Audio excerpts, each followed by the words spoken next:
Discovery, go at throttle up.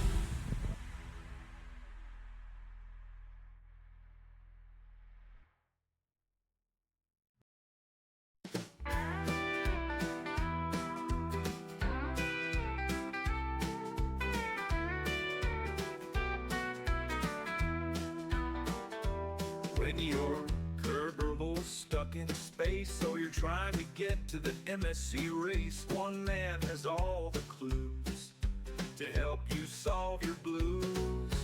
EJ is his name, and rockets are his game.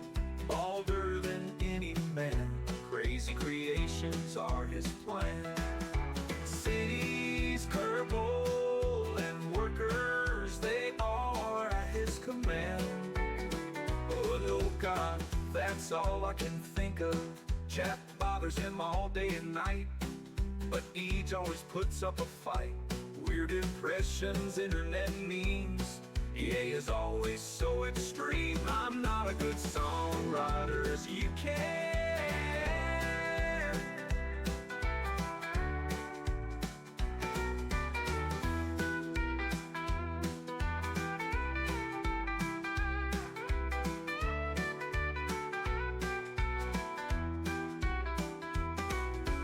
Turbo stuck in space, well, you're trying to get to the MSC race. One man has all the clues to help you solve your blues. EJ's his name, and rockets are his game. Bolder than any man, crazy creations are his plan. Cities, Kerbal, and workers, they all are at his command. I don't know if that's all I can think of. Chat bothers him all day and night, but Eej always puts up a fight. Weird impressions, internet memes, EA's always so extreme. I'm not a good songwriter as you can hear.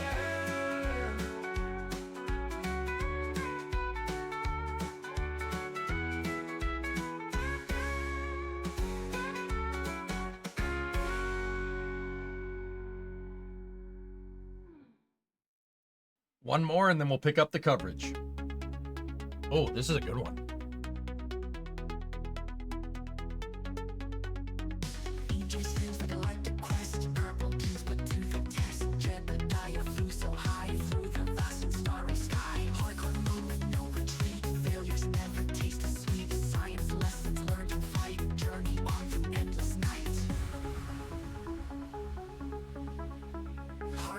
With no retreat, failures never taste the sweet. Science lessons learned in flight, journey on through endless night. For the stars, we aim so high. The poor jet did kiss goodbye. For science and Kerbal might, we'll keep flying through the light.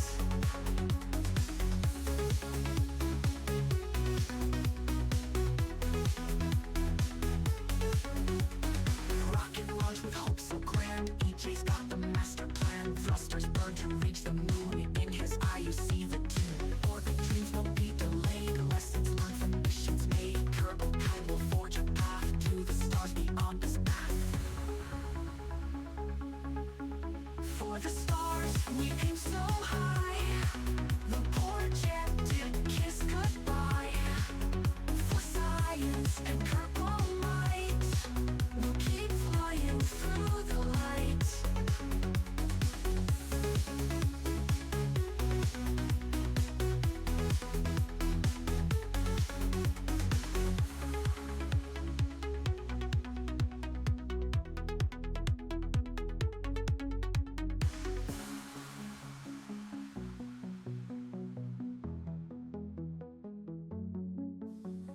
Rocket launch with hope so grand. EJ's got the master plan. Thrusters burn to reach the moon. In his eye you see the tune.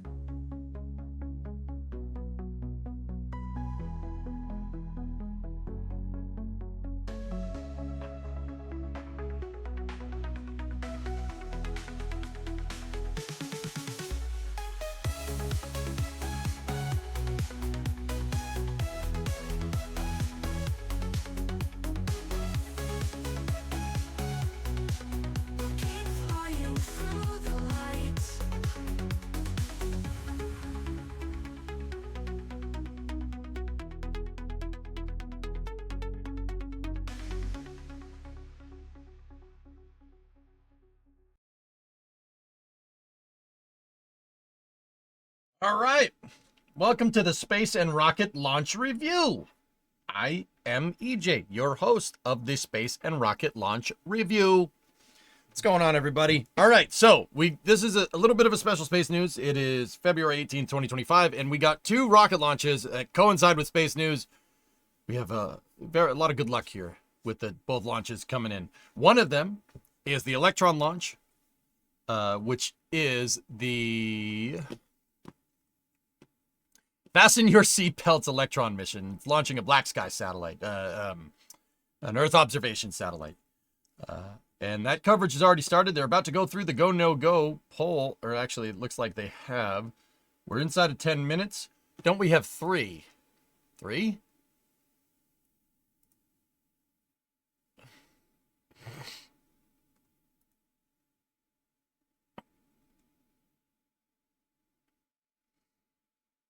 No.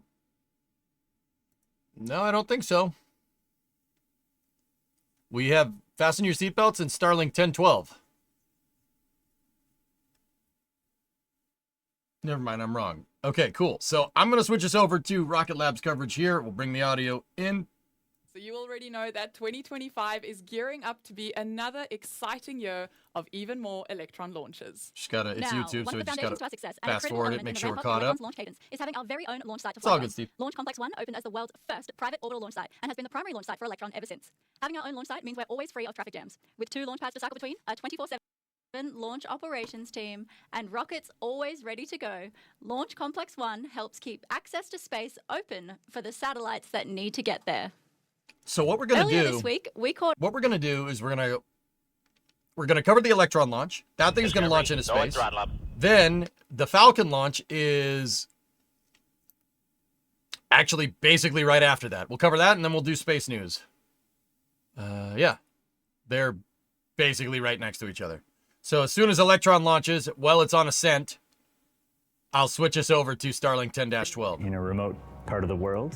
We have Rocket 2 Lab launch is an American pads, company as that well launches as from New a Zealand. large So hangar where we can process multiple Back, Electron Jacker. vehicles simultaneously. Drive it like and you stole a it. number Good to of catch a clean stream. rooms where Cheers. customers can Thanks, work Mac. on their payloads and integrate their payloads into Electron. The location that we're in here in New Zealand is fantastic. There are very few airplanes flying above us. There are very few ships in the seas around us. And so it's both easy for us to manage those during a launch campaign, and also does not prohibit us from launching pretty much any time. The fact that Rocket Lab owns and operates LC-1 on their own, it's extremely advantageous. It means that we have full control over everything that goes on there. We have first and only priority, and we can do with it what we want. So we can configure things exactly to how Electron is designed, and we can make it work specifically for our needs so that we can turn around launches as fast as anything. We also operate from LC2, which is a Wallops flight facility. It's a very similar activity over there. We just have some other parties that are involved. We have some really great partners that help us with those operations. We've proven that we can launch one rocket after another within 24 hours. And with all the pads occupied, we could do the same for 3 rockets in 24 hours as well. Give me 1 second, guys. I'm reconfiguring here. So as the launch rate picks up around the world from all providers, it prohibits flexibility in a lot of cases. So if you are operating from a pad at federal launch sites and another organization is also operating and they have an issue on their vehicle and they have to delay a day, that may affect your opportunities to launch or other parties' opportunities to launch. And it's this cumulative effect that means that everyone's sort of impacted by everyone else. Whereas with our own launch site that we have full control Need over. more monitors. and Now are I'm good now. The sole operators at. If we have to delay a day for weather or similar things, then not a big deal. We don't need to stop anyone else from launching. We just we deal with it ourselves. Ready? When we did our first Electron launch from LC-1, it was not only Ready? an accomplishment for Electron Boom. as a vehicle, but also the fact that we were the first in the world to have a private orbital launch site. And that was a huge deal. You know, the regulatory hurdles that we had to jump through and the efforts that it took to make that happen were just as big of a deal as to get Electron off the pad. And so that was a huge accomplishment, an exciting accomplishment. Give me and one we just second, leveraged dudes. that I'm gonna bring us back to and, full you screen. know, as I've said, added another pad and made it just more and more easy for us to do it. And it's just so liberating to have the tourism, investment, aviation, and delegates during a recent visit to SpaceX in Florida to talk about all of this in depth. Here's a small part of that conversation. Now, it takes about 9 minutes to get to space from LC-1, so this is stay tuned significant for the Bahamas in so many ways. There we go. The first international landing in the Bahamas, in the Exuma Sound, is significant in and of itself. It puts us at the cutting edge of innovation, and it gives us a small country of 400,000 people to an opportunity to participate in the aerospace industry. This is huge. Go at throttle up. You know, it's really the beginning of the future. This is something we've been working on for several years now. We're hopeful that this collaboration enables us to fly the first polar crew mission that will have a booster landing in the Bahamian waters too. We've long been known for tourism. Bahamas is now going beyond sun, sand, and sea. We hope that millions of people will observe from the Bahamas this event over the coming years. It's an opportunity for collaboration with academia and the University of Bahamas. It's an opportunity really to advance careers for young Bahamians and future Bahamians. The spaceport of Florida has really evolved since the Apollo era. We had shuttle, and then now Falcon 9 is the most reliable orbital class rocket ever built.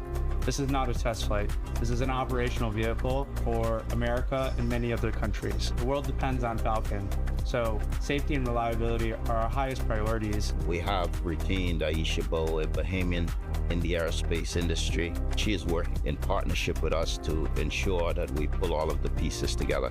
We recognize that it's important that safety is put first and foremost, and we have ensured that we've done the due diligence and we've done our work to deliver this first international landing in the Exuma Sound.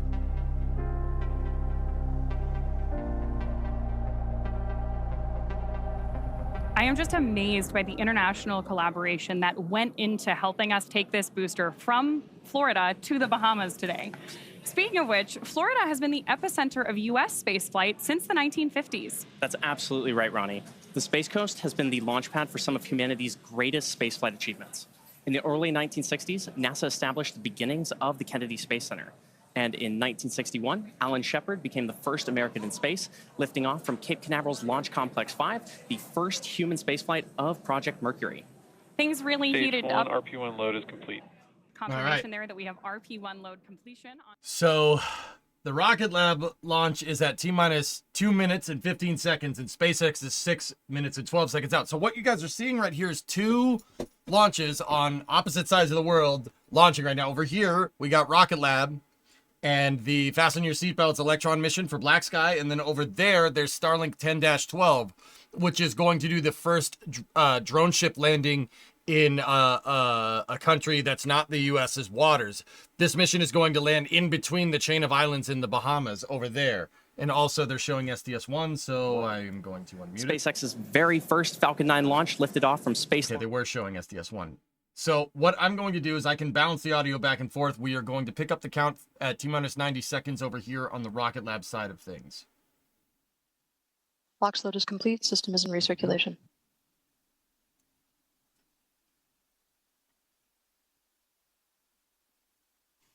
Okay, so that's this one over here.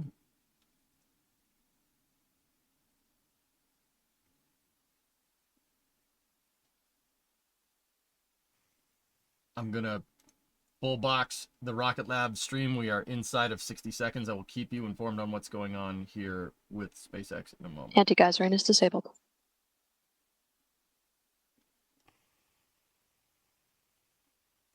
I should be able to, yeah, there we go. We can double box SpaceX. Stage 1 and Stage 2 tanks are pressed for flight. There we go. High flow engine barges enabled.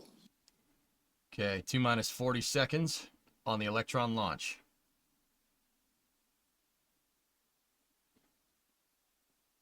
Discovery, go at throttle up. No problem, Nick. 35-month resub. Thank you very much. Natch had a 37 in there too, and Flowerblox had a 16. Appreciate it. Look at that. 2 rocket launches teed up. T minus 20 seconds and counting.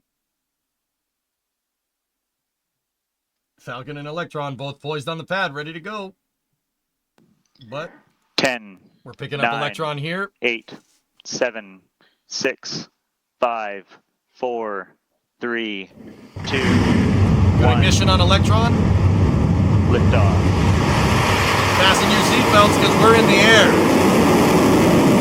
We got one. Beacon's going back into the launch pad. Getting pitch over. All right. Electron's beginning to pitch over. Got a good liftoff from the Mahia Peninsula in New Zealand here. Meanwhile, Falcon 9 is 3 minutes Stage 1 propulsion nominal. and 25 seconds out from liftoff. Fasten your space belts. We are on our way to space with Electron. Velocity and altitude are increasing towards our target of around 27,000 kilometers an hour Great shot. and an insertion altitude of around 205 kilometers. Now that we've cleared the launch pad, the next major milestone is max Q. This is the point during the flight in which Electron experiences the highest aerodynamic stress that we can expect during ascent. Now, let's listen into mission control for that crucial call.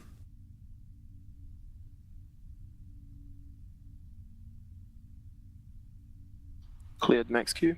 There you go. AGP discharge nominal. There goes Electron sailing cleanly through max Q and carrying onwards to space.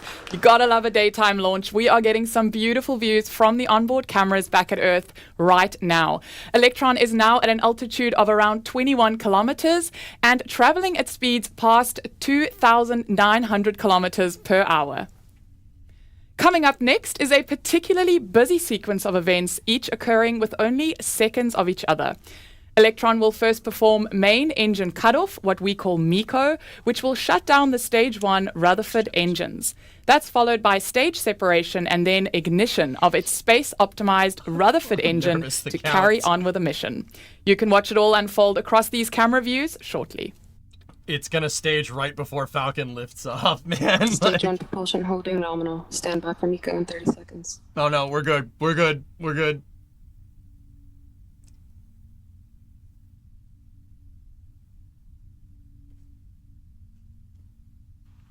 I'm new to 15 Electron. seconds to staging. Battery jettison has intrigued you. Oh, holy moly. So Electron Entered burnout detect mode. Electron is a rocket that uses electronic fuel injection. It's the only one of its kind. No other rocket does that. Yes, you heard that right. MECO confirmed. Electronic fuel injection. Stage separation confirmed. I'll tell you more about it in a second. Upper stage ignition is good. There it is. Stage 2 ignition confirmed. And that is exactly what we wanted. MECO, stage separation, and second stage ignition all performed flawlessly on Electron's 60th flight. The rocket's So I'm going to bring SpaceX's audio up here. So Electron, guys, is a rocket that uses electric motors to turn Launch director, go for launch. its... LD reports go And for our launch for confirmation Falcon. from our launch director. So if Electron uses electric motors to drive its pumps, unlike a gas turbine or anything else. Like Falcon. Falcon uses a gas turbine. Yeah, Archie. So Electron, it has batteries on it to power the electric motors. There's fairing separation on Electron. One of the batteries you could see on the second stage camera, it's on the right-hand side. The battery jettison will pop off because they'll get rid of batteries that they don't need. Minus 10, 9, 8, 7, 6, 5, 4, 3, 2, 1. Ignition. Engine full power. And liftoff. Go Falcon. Go Falcon. There we go. Had to reconfigure the camera so I'm not seeing. Falcon's in the air. Vehicle touching downrange. So Falcon 9 Stage 1 propulsion is nominal. completed his pitch over. We've got a good call for stage 1 propulsion. Should be getting a call for power and telemetry here in the next 20 seconds. Meanwhile, Electron is going all the way up into space. See that right there? At T That's plus the 30 battery. seconds and It'll counting, jettison. Falcon 9 has successfully lifted off from Space Launch Complex 40 at Cape Canaveral Space Force Station. Coming up next, the vehicle will be passing through Max Q, which is the point in the mission profile where the vehicle experiences the greatest amount of aerodynamic pressure. Power as and it, telemetry nominal. good call out there, as it ascends through the Earth's atmosphere. We should be hearing that call out for Max Q in just about 15 seconds from now. Mach 1. Okay, And another supersonic. good call out there. Max Q is, of course, a critical milestone for us here at SpaceX because it is that period of maximum aerodynamic pressure on the rocket during ascent. No, Max Drake, Q. And confirmation that we've made it through. So coming up next, we'll have 3 events happening in quick succession. So Electron's flown many times. Other than Falcon 9, it's one of the most frequently used commercial rockets around. We just don't really you don't really see a lot of coverage from me with Electron because they launch out of New Zealand. They launch usually at weird hours, but right now it's weird hours for them, good hours for me. Good call out there. Following that, the MVAC engine on the second stage will light, which is called out over the nets as Second Engine Start 1 or SES-1. That first engine burn of MVAC yeah. will last several minutes and propel yeah, the look at second that. stage and the payload to orbit. In addition to these 3 major events, the fairing halves will also separate less than a minute after SES-1. So keep an eye out for Hang on. all of those on your screen here. We should continue to have great views of our launch today. And of course, we are always listening into Mission Control for the latest and Nominal greatest. trajectory. And Confirmation there that we're on a nominal trajectory. now we should be hearing that call out for main engine cutoff in just about 15 seconds from now. Okay. Falcon 9 should be staging here. We had the call for MVAC chill. Stand by for main engine cutoff on Falcon. Main engine cutoff. I'm juggling way too many things, Liam. Thank you, though. There's Miko. Stage separation. Staging. confirmed. Upper stage ignition. Battery hot swap on MVAC Electron. ignition. And there you heard Of course, those they 3 happen at the callouts same back-to-back, time. which again were Miko, stage separation, This is and nuts. SES-1. I don't know what to do. Now, coming up shortly, we should hear a It's call not out a bad for fairing problem to have. separation. And as mentioned earlier, both payload fairing halves supporting tonight's mission are flight proven, with one half flying for its 22nd time and the other flying for its 14th. Should hear that call out any moment now. And we should be coming up on payload fairing jettison here for Falcon. Meanwhile, you got a good shot of the payload there for Electron. And if you notice, the batteries popped off. See that? They popped off. They're not there anymore. There's a call for fairing separation right Great there. views there that we have confirmation of fairing separation. Separation confirmed. And the call out for Mission Control. Oh, what a shot. We will, of course, be attempting to retrieve these fairing halves again today once they fall back to Earth with our recovery vessel, Bob. Bab. Here, Now, hold on. at T plus Trying to 3 minutes double and box it. 40 seconds Give me a into second. today's mission, the next major milestone coming up just under 3 minutes from now will be the entry burn of the Falcon 9 booster go. as it continues on its journey Now I towards can our drone flip back ship, and which forth. is currently Ready? stationed in the Bahamas. To start the entry burn on board stage 1, we will relight 3 of the M1D engines at the bottom of the first yeah, stage, that's pretty which is good, similar right? to pumping the brakes on your car. Pump what the we're brakes. doing is Pump the slowing brakes, down the chat. vehicle as it passes back into the Earth's atmosphere. We need to slow down to reduce re-entry forces, which helps us to recover and reuse that first stage. Now, during that entry burn, Falcon 9 is decelerating by firing its Merlin engines, but it's still moving incredibly fast. And this causes the vehicle to fly through Merlin's exhaust gases, also known as the rocket's plume, which deposits a layer of soot onto the vehicle's surface or skin. That soot comes from the carbon-based fuel that Falcon 9 uses, and with each flight, the soot builds up a little more on the outside of the vehicle. What he said. Of course, at this point in the flight, we have 2 really exciting things going Nominal on. trajectory. And there's a Call confirmation nominal from Mission trajectory Control here. that we're on nominal trajectories, which means that everything is going as it should. You hear us use the word nominal a lot here at SpaceX, and that means that things are right on track. If you're interested in following along with the speed and velocity going on with both of our... I am, but I want to see Electron stage here, so I'm going to cut back in the Rocket Lab audio here. Should be coming up on kick stage separation here.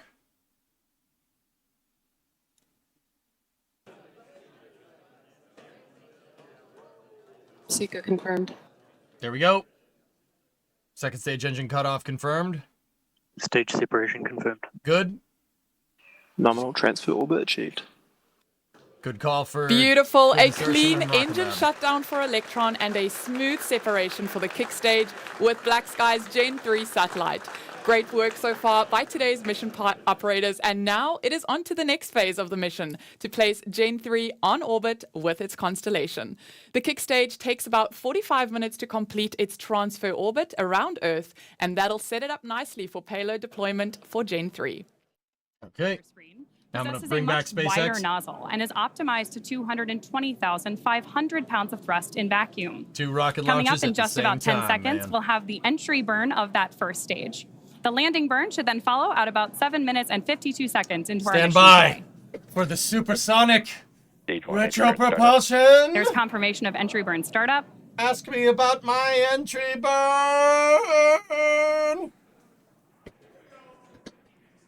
Falcon 9 firing its Expecting engines to 10 slow more itself seconds on this down burn. and also protect itself from the re-entry heating. Supersonic retro. Best part. Stage 1, entry burn shutdown. And confirmation of shutdown. And we are already getting some great views on your screen there, and we are hoping that all of you joining us that? from the ground in the Exumas are going to have a Both great vehicles view. continue on a nominal trajectory. Great view of landing too. And there's another call out that everything is headed in the right direction. I'm going to move right here. Now, so coming you up guys can in see just what about a we minute got. from now, we should hear that Stage call. 1 FTS has saved. Light Another good termination call out there. system on the In first about a stage minute is from now, saved. we should hear that call out for landing bird startup on the Falcon 9 first stage, which, as a reminder, is on the left-hand side of your screen. We're also getting great Dude, that was views of those Bahamas cam, titanium yeah. grid fins that are helping to steer the booster on its way back to Earth. Now, this landing burn will be the final burn of the Got booster sight as it on the descends drone back ship. to It's Earth. under the left And as a grid fin. reminder, it'll be Stage See 2 the dot? FTS has saved. No, that's another not a good call smudge out on there. your As a screen. reminder, it'll be doing this for the 16th time today. Stage 1, transonic. And good call out there that stage 1, the booster on the left-hand side of your screen, is now transonic.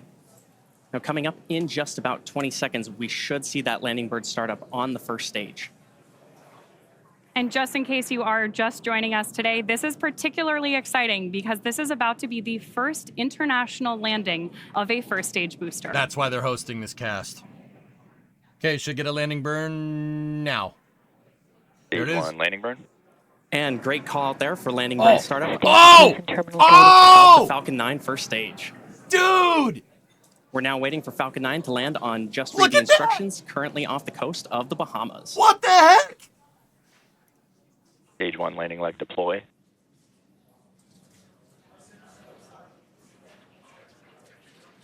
Oh, that's awesome! Stage 1, landing confirmed. And there you All heard that call out for the right! successful landing of our Falcon 9 That's rocket. great. And you can hear the cheering behind me. Welcome to the Bahamas, Falcon 9. Now, as a reminder, terrific. this was the 16th launch and landing for this first stage. And meanwhile, that second stage is on track to complete the rest of its mission today to deliver 23 Starlink satellites to low Earth orbit. Okay.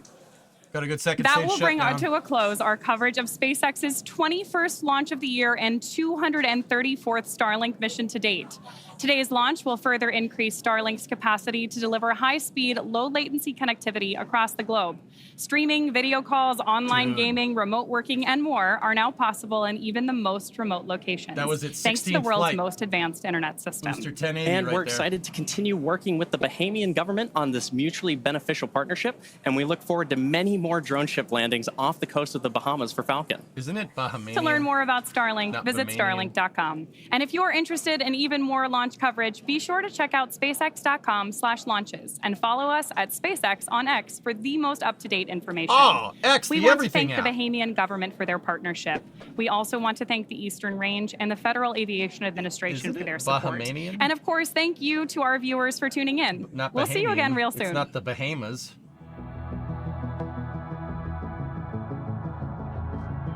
Discovery, go at throttle up. Flask. Here we go. All right, guys. Well, let me just bring out Electron here, and we'll shut off the double box for now.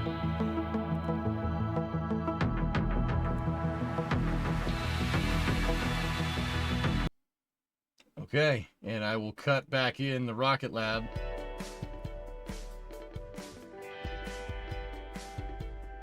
Coverage here. That was sick. Dude, sorry if my Sorry if my commentary was terrible. It was like there was sensory overload there, man.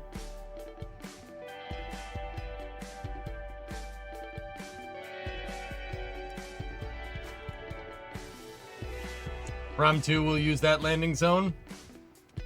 Cool. Yeah, Rocket Lab plays Tim's music.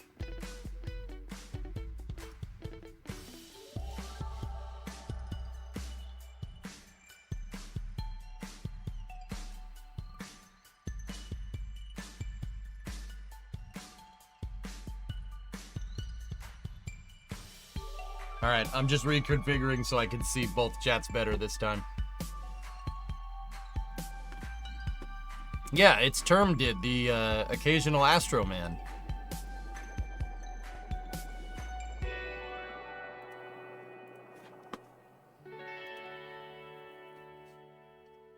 So the booster that flew that Falcon 9 mission was booster 1080, landing on Just Read the Instructions, and it was on its 16th flight, 32-day turnaround.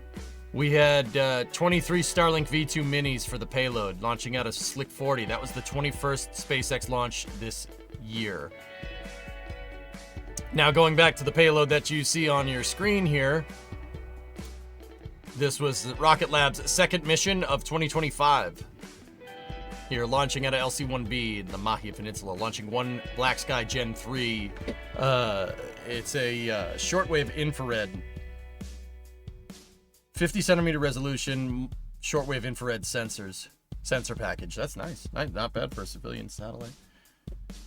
Tom did the occasional scuba diver. Yeah.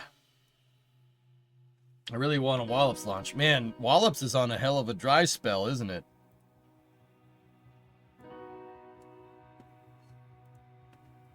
Okay.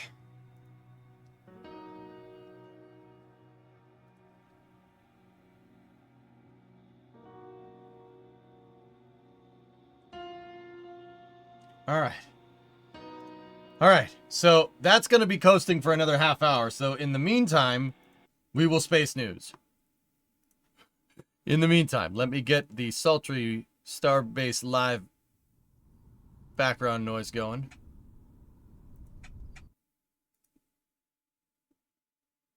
Well, it's like the sound of heavy equipment operating, boy. Oh, yeah, I really like that. Okay. Is Electron still doing recovery for stages? No. They're moving to Neutron. Neutron is their medium-duty, fully reusable, or, well, partially reusable rocket. Burbs. Sounds like there's a burb attached to the trailer cam. They had 2 haste missions from Wallops recently. They just weren't streamed. Man, Wallops is really on a dry spell of streamed rocket launches now, isn't it, Phil? Asteroid is now at 3.1% chance of impact.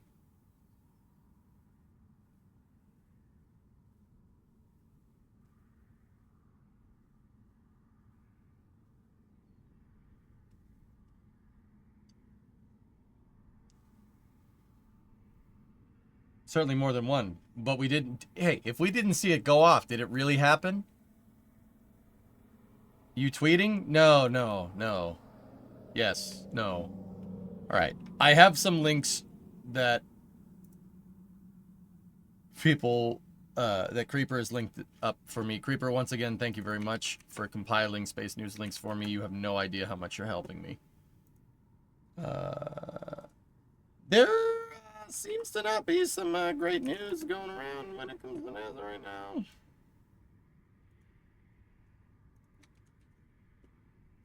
There seems to be some not great news.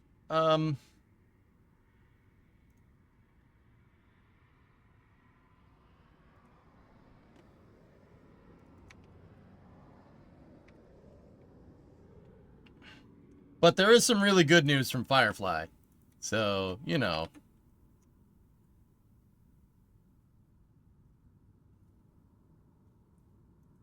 All right, so we'll plug through some space news here. Hope you guys enjoyed the double rocket launch. That was pretty awesome. Now let's talk about space, baby. I've got all my chats and me. Let's talk about it.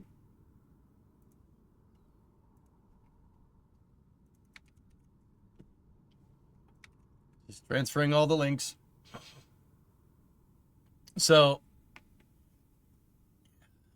okay, this is what I usually do in the background, but can I post a link for Space News? It's about the CRJ. Oh, you guys, is it that new camera angle?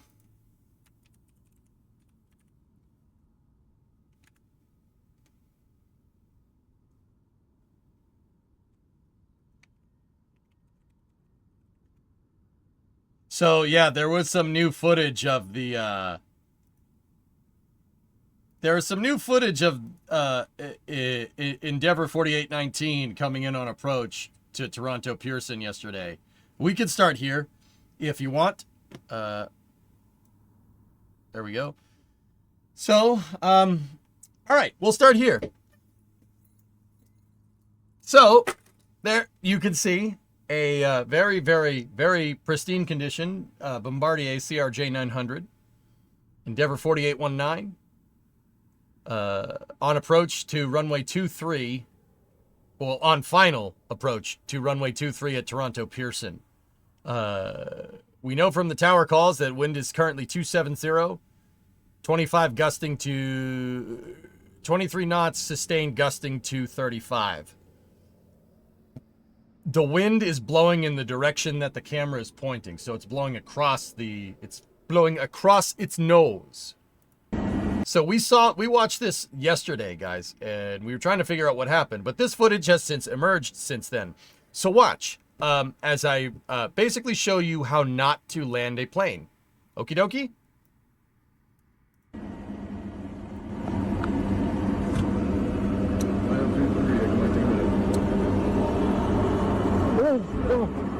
Oh, fuck. Oh yeah. Sorry, there's explicit there's expletives. Kind of warranted. Audio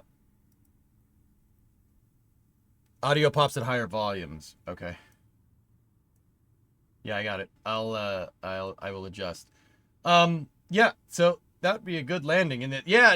It turns out if you try to land a CRJ 900 like an F-18 Super Hornet, it doesn't work.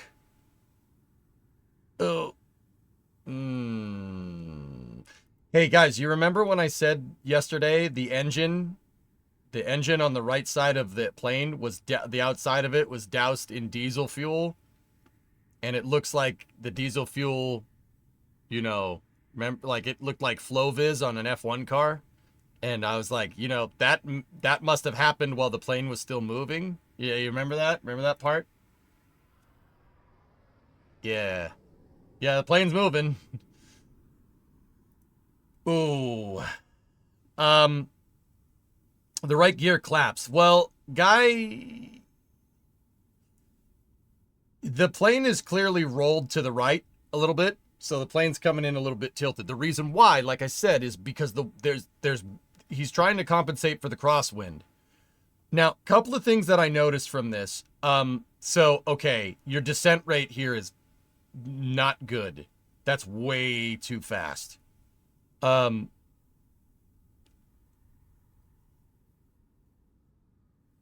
35 knot gusting is pretty much up there with the crosswind component. So, that's way out of the limits for a CRJ 900, Sebi. I will just go outright and say this is something that I can conclusively say, based off of what basically a bunch of pilots told me yesterday.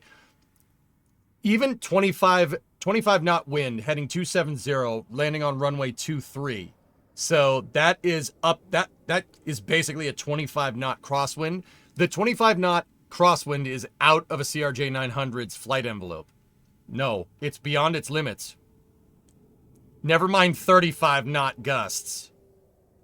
So this plane is way out of its flight regime right now.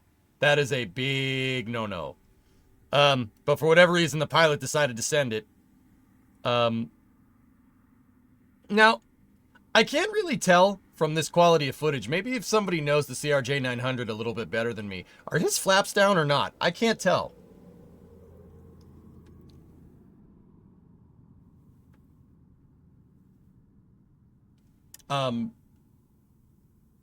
They are down, spoiled fruit? Okay, cool. Yeah, see, I don't know what goes on here because everything looks good right till there. Like, it's not... This is fine. That looks okay. The plane's definitely fighting a crosswind. Then right there, the plane drops like a stone. You could see it really starts to fall right there. See it take that, basically that nosedive? I don't know what that's about, but that's not really how you do that. Like, I don't know a lot about planes. I mean, I kind of do. I don't know a lot about flying planes, but I know you don't do that. You see, it basically falls out of the sky right there. That's no good. So, this plane is way out of its limits for landing. And don't get me wrong, you know, the limits are there, but it's at the discretion of the pilots. I don't think this... I think, you know, like space flight, dudes, you know, flying is not about like anticipating what's going to happen. It's about being prepared for what's going to happen. And the best way to do that is to understand what's going on, right? Like you don't want to put yourself into a position where you're putting people at risk, right? Just like space flight. It's the same exact thing. Like, even though I'm not a pilot, I do understand that, because once again, it's your butt on the line if you screw up, and all the people on board, right? So the couple of weird things that I've noticed. He's not bringing the nose of that plane up. You don't want to land with all three gear touching down all at the same time. So something strange happened right about here.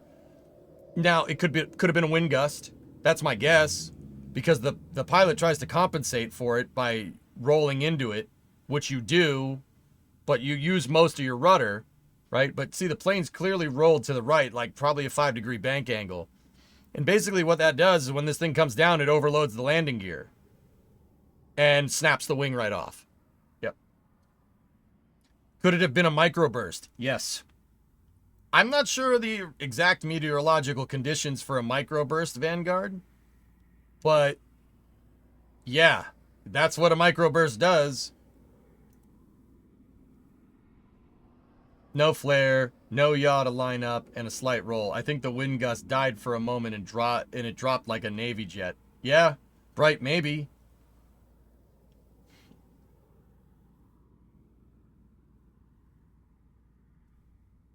Oof. Dude, that's nuts. That is absolutely crazy. Yeah, no ground effect, no nothing. Maybe the wind stopped. But see, Bright, now correct me if I'm wrong. Correct me if I'm wrong. Okay? Correct me if I'm wrong here. This plane is out of its limits. It's way out of its limits, right? So there's a reason why they have limits for the plane. Because if you're trying to compensate, it's not that the plane can't compensate for a 35-knot headwind, right? It's that if it's gusting to 35 and it suddenly stops, you got a big problem. I'm no pilot, but I'm sure the pilot would not have knowingly jeopardized the flight. Probably much more random coincidence. Well, Arsenal, we know that these landing conditions were no good. I don't know if the pilot's lost his job.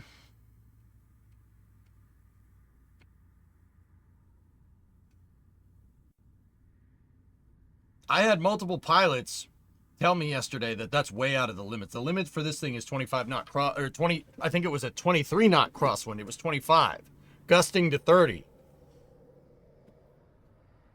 I mean, if it lost the headwind right there and it was using a wind gust to land and it lost it right there, that explains it falling out of the sky. Way above the limits, right? I mean, we heard the tower announce it to this jet on approach, and we checked the METAR. In fact, when we checked the METAR probably an hour after this, and keep in mind weather conditions do change, the METAR was like 28 to 38. 270, winds coming from 270, 28 knot sustained like 38, gusting up to 38, which is like no plane should land. A 38 knot crosswind is no, that's bad. So should it have been a go around? I don't know, Foz. It's up to the pilots, and if the pilots think they can do it, so be it. But this is... Remember what I said about putting yourself in a jeopardizing position. Now, the pilots did a dang good job considering they basically had a loss of control. It looks very much like a loss of control right there. Well, maybe not a loss of control, loss of lift, right?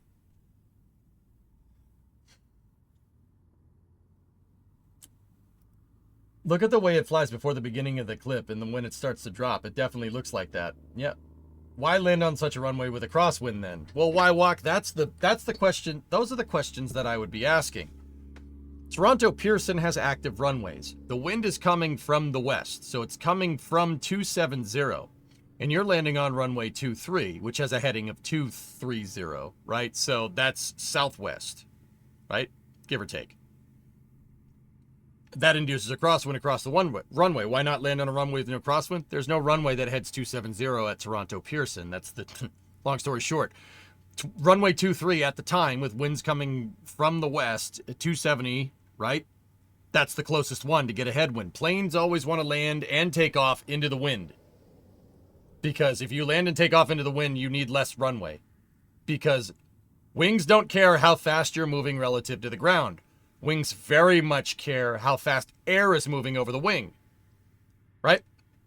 You can get stuff to fly, right? If you have a paper airplane, right? And you have a paper airplane like on a string, right? And you have a fan pointing at that airplane, right? The fan will make the airplane, it'll loosen the string, right? It'll fly even though it's not really moving, right? It'll do it. It'll generate lift. It's all about the air moving over the object, not relative to the ground. So that was the best way. That's the best runway that you could get a headwind. But why walk? Here's what I'm asking. You're out of your limits. That plane is not designed to do that, as kind of evidence from this footage right there. It's very much not supposed to do that. Right? Why fly this at all? That's what I would be asking. Why would you fly this?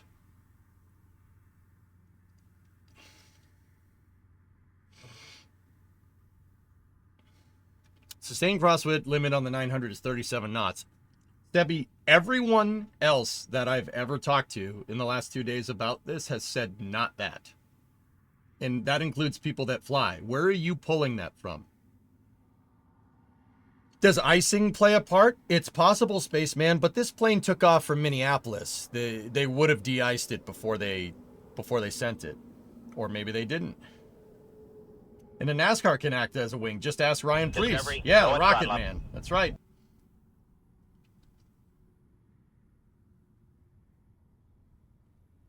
From Aero News Germany, an A330neo pilot. Why would people that I know fly airplanes tell me something different, Sebi?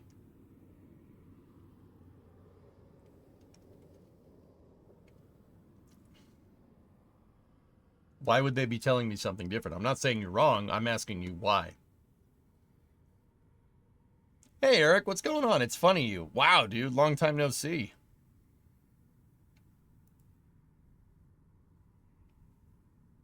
Ugh.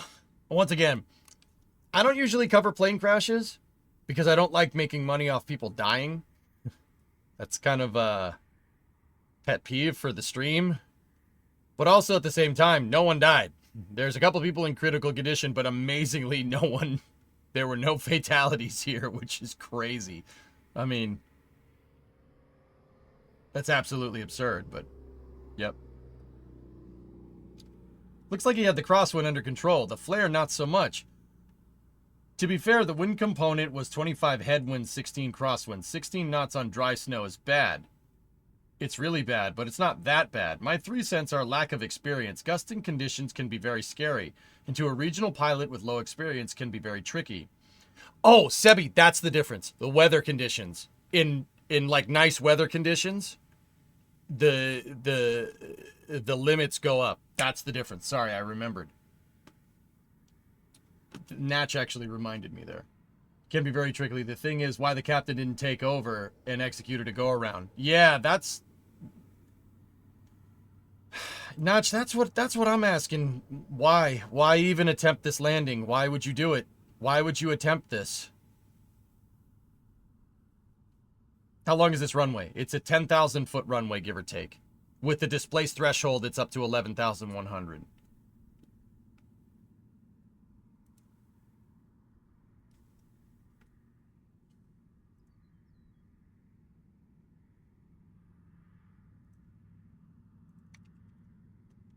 Hold on. A little bit of a different view. Oh, jeez. Yeah, dude. Oh, wow. You can really see her lose lift there. Guys, check this out.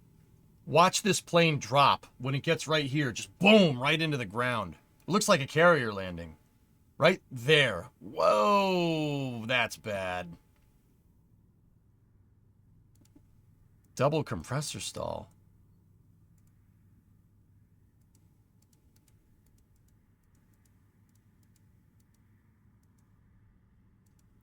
No, I don't think it's a compressor stall. I think the thing kind of the engines probably didn't like you know, having the fuel line severed because the wing fell off. Stalled the wing before flare. Yeah. Blanco Lirio's done a decent job describing it. Dude, that guy's the best article. I love that guy. Juan Brown's an amazing dude. And I won't show Juan's channel here except to advertise it. I wouldn't show it, but his recap's probably way better than mine is. He's a very, very experienced 777 pilot. Watch the other video again. Looks like his AOA changed in the last 5 seconds. Yeah, that's what happens when the plane stalls. Yeah, maybe he lost the headwind. Maybe he didn't flare. Like, that's what I'm wondering. The angle of attack of this plane is no good. You got to bring the nose up.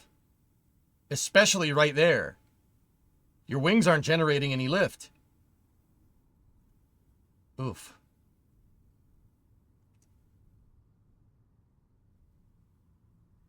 That's a stall. Yeah, spoil that. Right there. Right? You could see the exact point where the... Discovery, go at throttle up. You could see the exact point where the wings lose lift, right? It's right there. And then the plane just... Yeesh. It just fell. It's going to be pilot error. Hey, Thrawn 70-month resub. The wing dipping also induced a stall. Yeah, dude, that's just... Man, I'm just happy people got out of this. That's like nobody got hurt. Well, died. Some people did get hurt, from what I understand, but... See that cloud he flew through just before landing? Oh, dude. No way.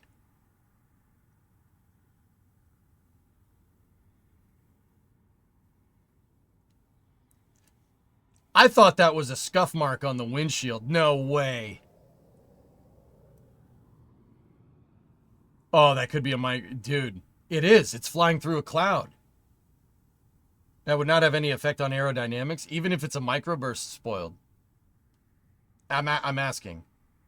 I thought, dude, I saw it got blurry, but I thought that was just the windshield on the plane.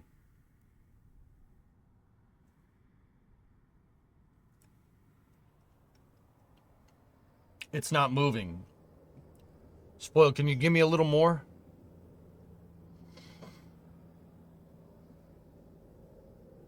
I don't see a microburst in the clouds, but it's limited view. Okay. Dude, I know what a microburst does, but I don't know enough about it to know, like, oh, that's it or that's it. You know what I'm saying? The cloud has no movement to it. Microbursts are more common on the bottom parts of CBs, not in little clouds like that. Okay.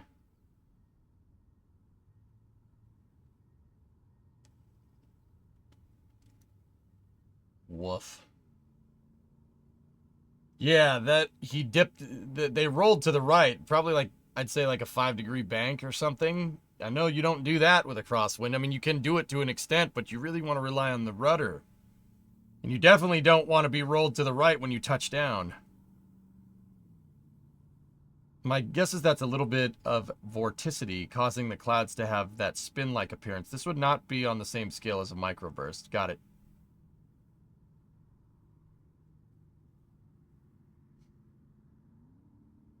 Yeah, that plane, dude, yeah, that's a loss of airspeed, dude, if I've ever seen it. Right there. Just, meh.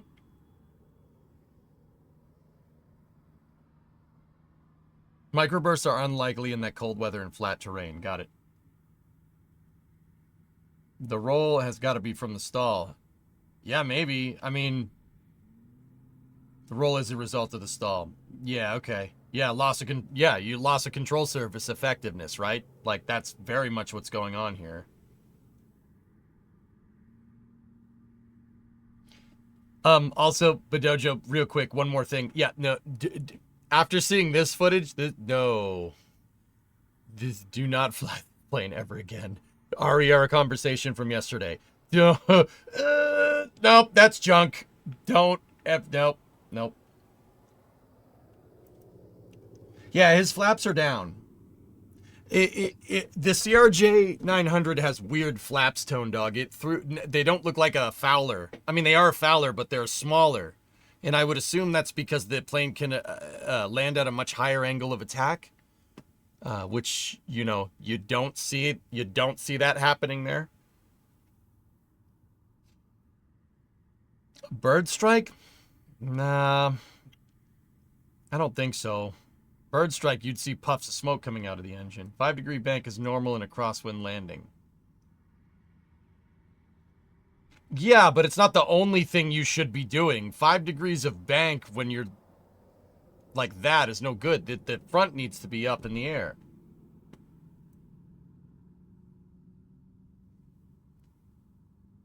Straight up just not flaring. Dude had a little bit of right wing down for wind correction and hard landing struck the right main, which is mounted in the wing just outside of the fuselage. Yeah, Johnny, yeah, that's... Dude, you remember yesterday I was talking about all that soot that was on the outside of the fuselage? And that, you know, how something with diesel fuel or Jet A in it had to break while the plane was moving to douse the side of the plane in diesel? Well, there you go. Whoops. Do we know what the direction of the wind was? Yeah, the wind is 45 degrees off the nose of the plane. It's going that way. He's banking into it. The flaps are almost the length of the wing. Actually, you know what, Tone Dog? Let's hear. CRJ 900 flaps.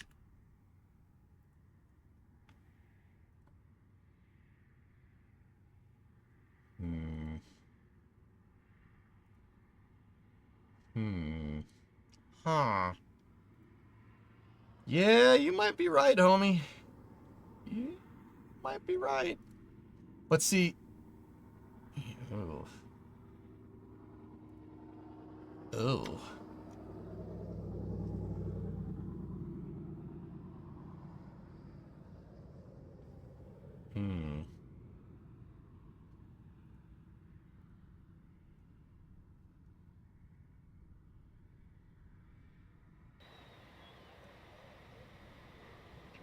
It looks like he's got a little bit of flap going, but it's definitely not fully deployed. It ain't that, that's for sure.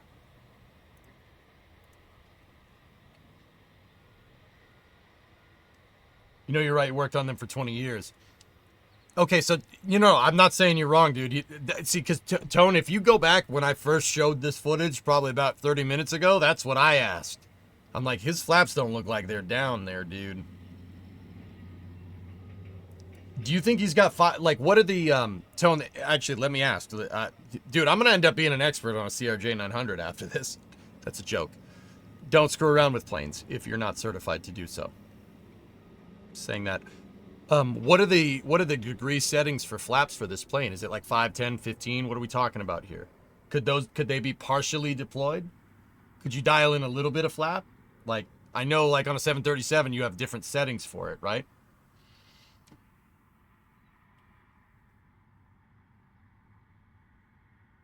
Yeah, David, for sure.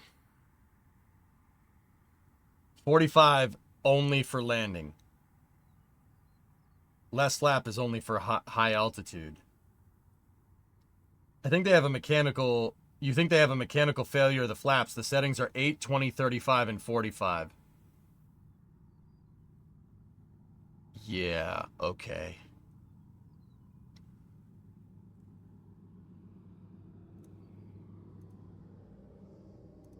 Could have sworn I saw a higher resolution. Here, I'll see if I can find one. Give me 1 second.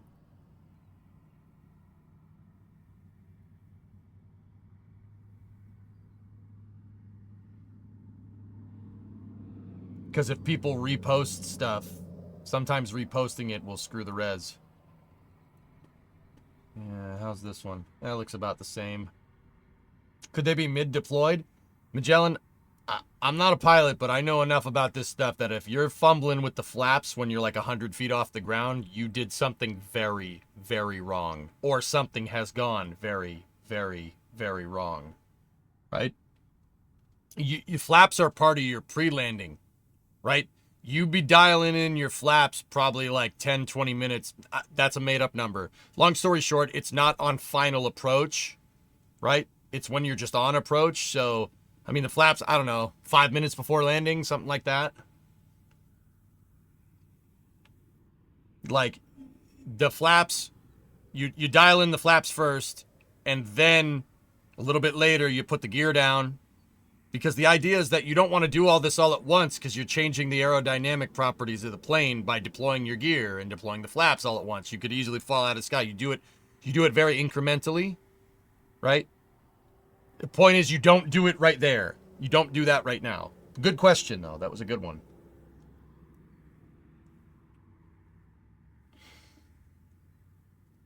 CVC seems to have a better resolution one. All right, let me see.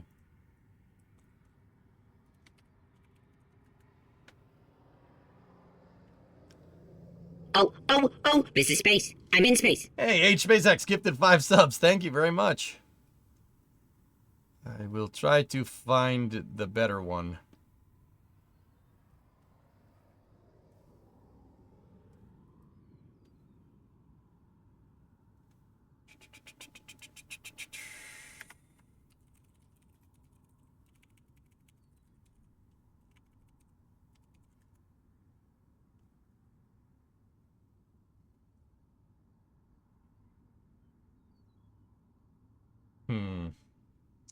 Same angle and quality, but it starts much earlier and shows it head on. All right. Let's see what we got. Oh, this is space. I'm in space. Come on. You can't full screen Instagram.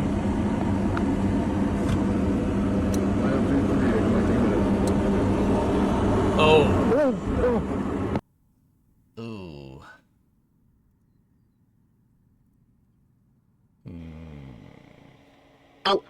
Oh, this is space. I'm in space. HSpaceX gifted 5 more, and then 1 more after that? What did I do?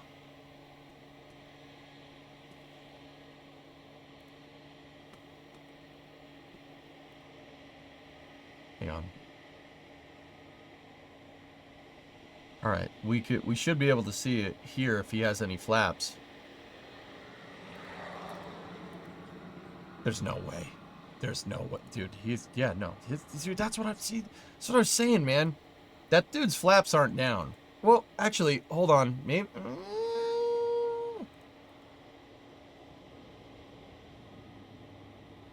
No.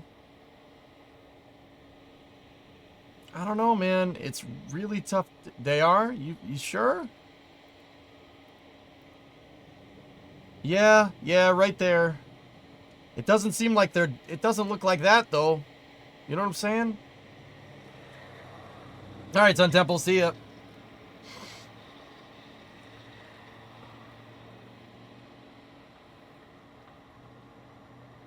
He was flared at the start of the clip, and then it stopped. Yeah, guys, I don't know, man. Maybe not pilot error. Can you take a screen cap of the video and zoom in? That's not really how resolution works. See, that doesn't look like he's got any flaps right there, dude, because look. Those flaps are almost down to the top of the landing gear.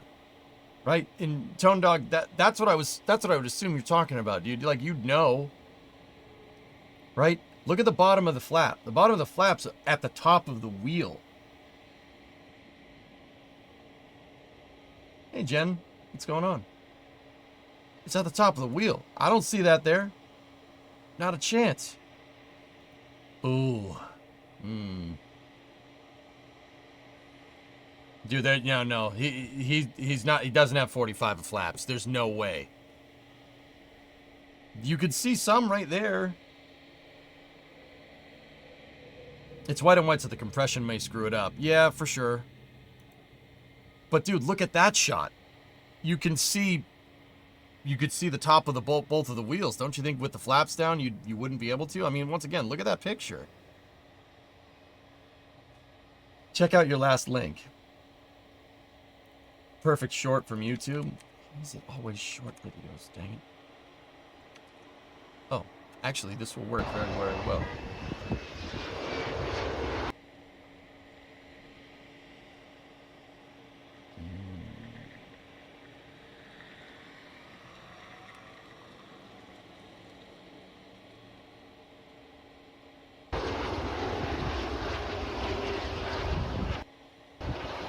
So, see what I mean? See what I'm talking about? You'd be able to see it. But then again, the angles are a little bit different, right? Ew. I don't know, man. Yeah, see how this dude's nose is... That guy's nose is pointed up over here. The ground's over here somewhere.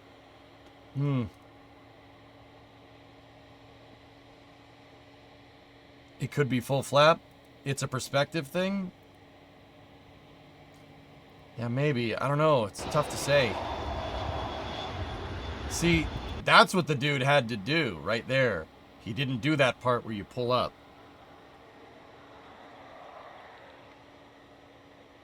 My guess is that the landing was stabilized until a sudden wind shear caused the loss of lift, not a stall, and the plane was too close to the ground.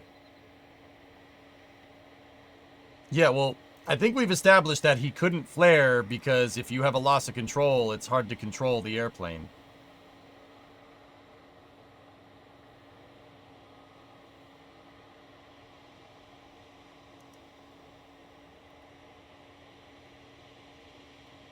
Yeah, something's wrong. When you land these, you dive them into the runway and then flare at the last minute. Interesting.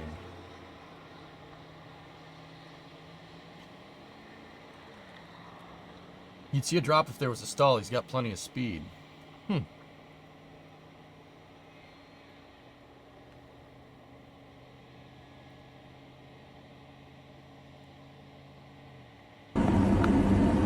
I like this footage because you can scrub through it.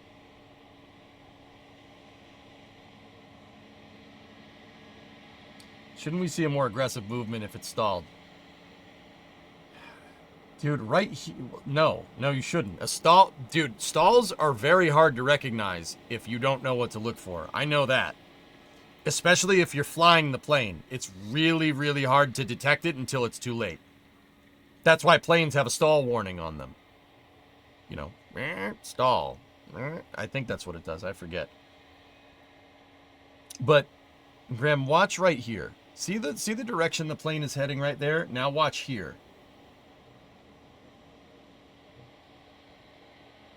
See? It's fine, and then something funky happened right around here. Because that thing just falls out of the sky. Like, Discovery, his rate of descent changes big time.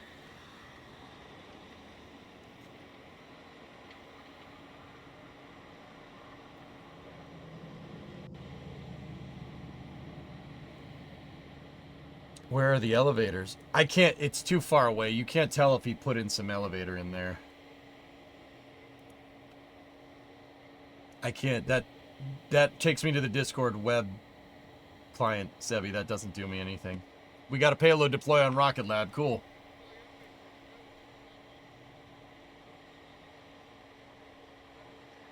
Oof.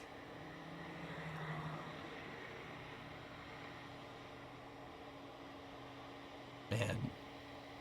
Dude, you know, like, I know we're having fun kind of speculating here and there, dudes, but at the end of the day, I'm going to go ahead and say that I don't know enough about that aircraft to understand what happened here. I mean, I could see it. Obviously, you hit the ground too hard. Like, I know that.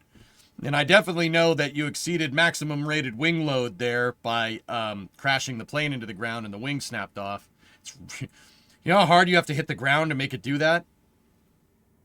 So, per FAA regulations, the wing has to be able to withstand 1.5 times maximum rated load. So basically, the wing is going to pull the rest of the plane up when you're taking off, right? And there's a maximum load. Like, that's why planes have weights, right? There's a maximum load that it can take, right? And if you exceed 1.5 times rated maximum load, the wing will snap off. That's per FAA regulations to fly people in the United States. And this plane did come from Minneapolis, I think. Right? It's the 154 principle. So I've always told people that, you know, and I use it to teach people about what's called load factor, right? I've always told people that, look, the wing will never come off. If you have to worry about your wings coming off, you have other problems other than your wings coming off, because that means your plane is doing something like this. See, at this point, the wing is off, but you got other problems at this point. I hope you fastened your seatbelt.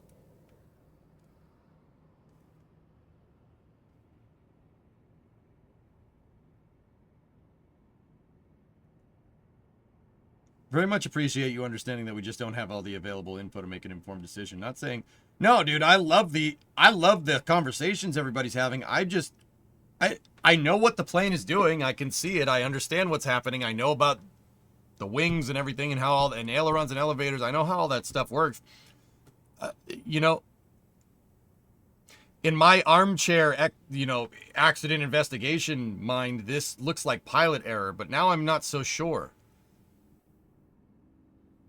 Because, you know, like, I'm just thinking, dudes, and this is, people in chat are helping me figure this out, right? I'm just thinking, you know, you guys got good points, dude.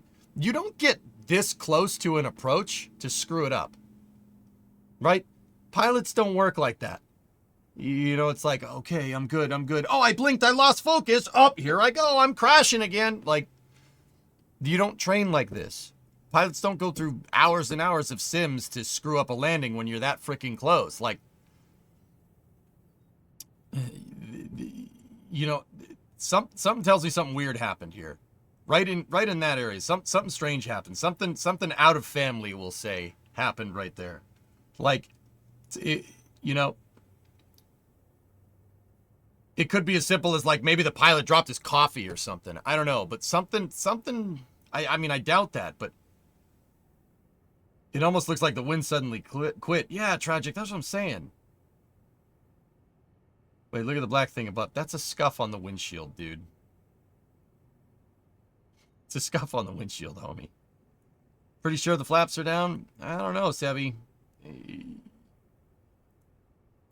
Maybe. Yeah, it's just, yeah, you might be right. It's the aliens. Something flaps are down full. You zoomed on the video. Yeah, it's just hard to tell from that picture. But yeah, Natch, if you're still out there in chat, I think you had it right. Do controls have force feedback? I don't know. I don't know how CRJ's control mechanisms work. Someone turned their cell phone off airplane mode, damn it.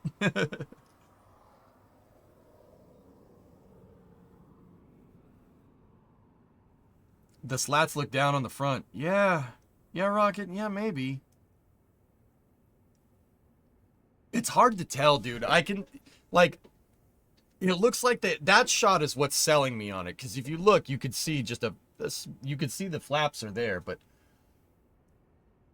The longer version, those longer version airplanes tend to have the same problem. They make it longer and longer, but keep the wing. 739 versus the 738 versus 700 all fly very differently. And it's because of that. The wing is too small. And then when you have gusty conditions, planes get very nervous on the controls.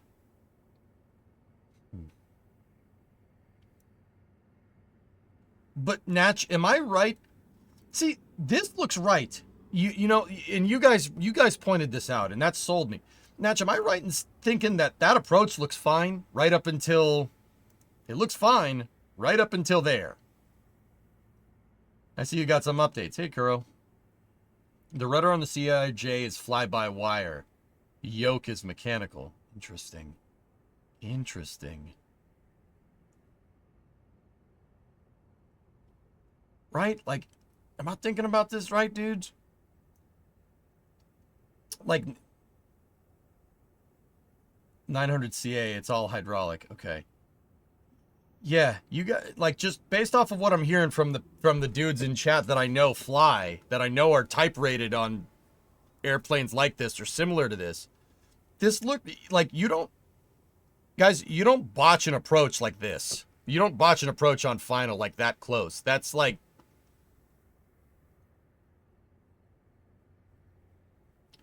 I didn't even think of a good analogy for that. That's like getting this close to landing it perfectly and then not. Like, 900 is all hydraulic and mechanical. Okay, Tone, I got you. Right on, right on. That's what Johnny's saying too.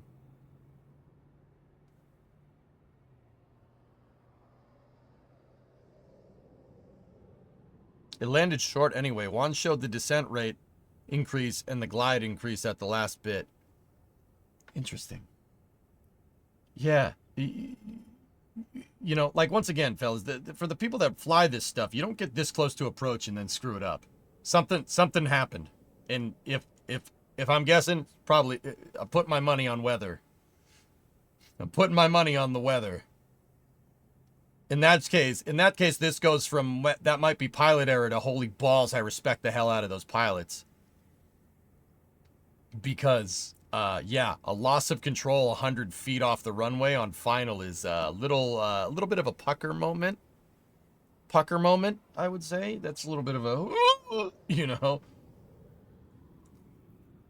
Why was this guy even filming? Pilots film other pilots' landings all the time, dude. You just never hear about it.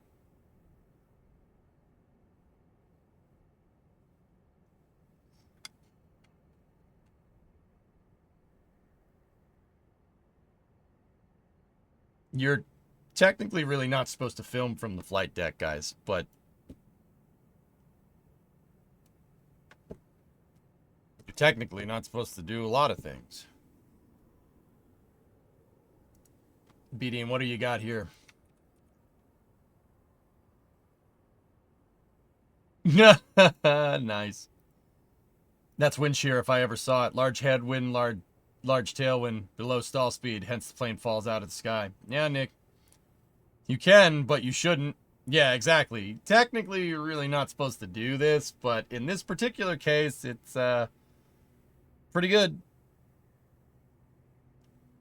The review I saw when facing this wind gust, you need to compensate by going faster in case you lose the gust of wind. You're technically not supposed to crash either. Yeah. Yet here we are, yeah, right?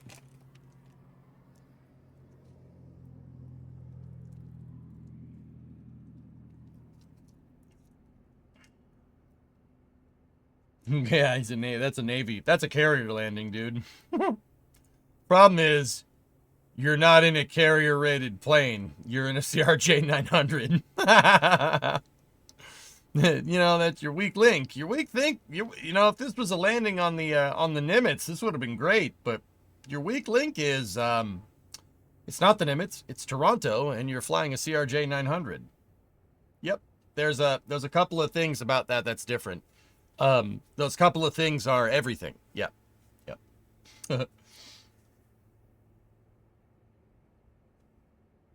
I think it's a CRJ 450 at the end there. Yeah, maybe. Yeah. It's a beefy gear too, Tone. Yeah, that's what I'm saying. You know how, like, the video doesn't do it justice. You know how hard you have to hit the ground or shear the wing completely off? Like, how much one of these bad boys weigh?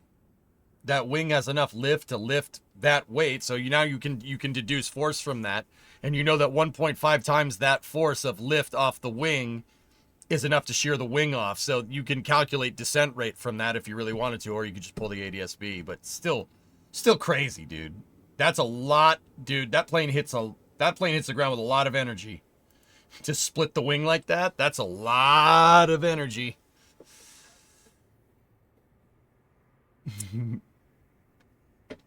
Nice. Yeah, maybe, Sebi. Who knows?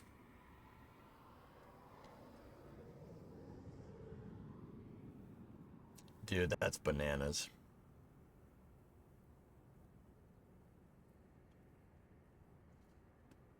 Well, Bill, we know from that footage that they exceeded 1.5. They exceeded the 150% wing rated load there. We know that because the wing came off. The solution is to uprate the landing gear for carrier operations. Nice try, Maverick. Where's Goose at? I mean, yeah, no, obviously that's the solution. I have mad respect for landing gear in general. There's a reason they make those suckers out of titanium, man. So surprised by how the plane held up. Yep. It's interesting to see the arrow, though, after the crash. So it landed too hard on the right gear. Right gear collapsed. Wing dug into the ground. Sheared off. Left wing continued to generate lift. Now at a higher AOA due to the right side dip causing the rollover. And then, yeah, exactly. That's what caused it to flip around. Yeah, the arrestor wasn't down.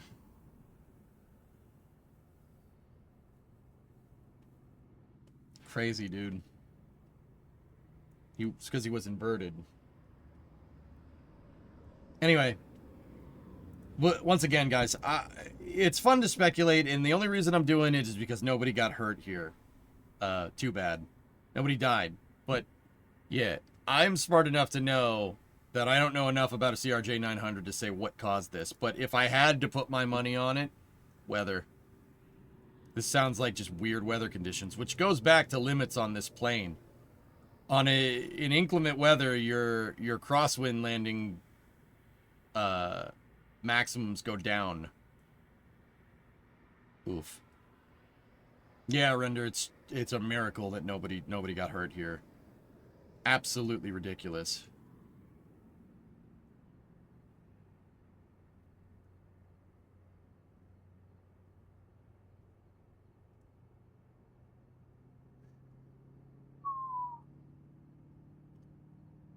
It's amazing the engine pylons didn't shear off either.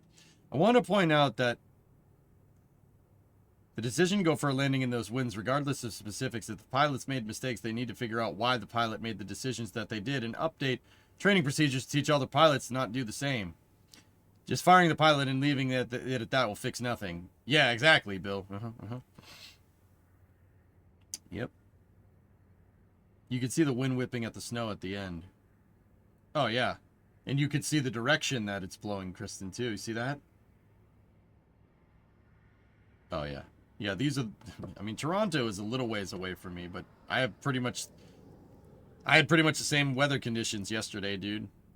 Like, it was just... The wind gusts were ridiculous. You could hear... I could hear it whistling.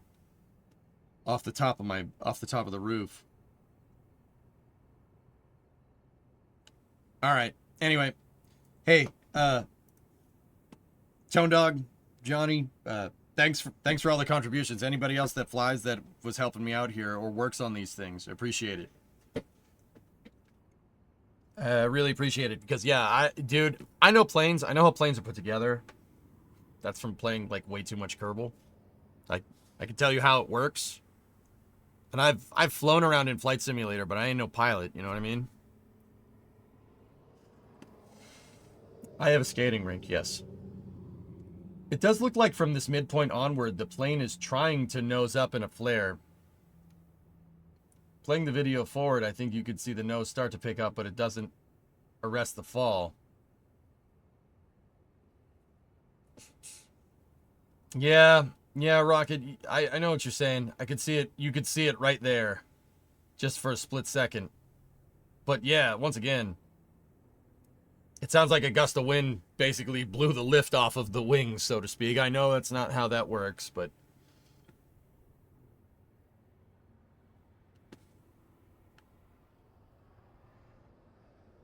I'm about 25 minutes behind in catching up at 2 at speed, so I'm not sure you're still talking about it, but it almost looks like the CRJ pulls up at the beginning of the video from the pilot. Yeah, maybe. Absolutely, man. Great group of people that like learning. Yeah, dude. No, I appreciate it. Also, you know, maybe it's just one of those times where you just stare at it for too long. CRJ 900 is a nice looking plane. That's a pretty airplane. It's a pretty airplane. I must say. I like it. It's pretty plane.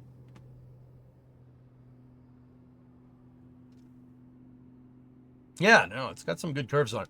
My only thing about a CRJ 900 is that the fuselage looks like it's bent.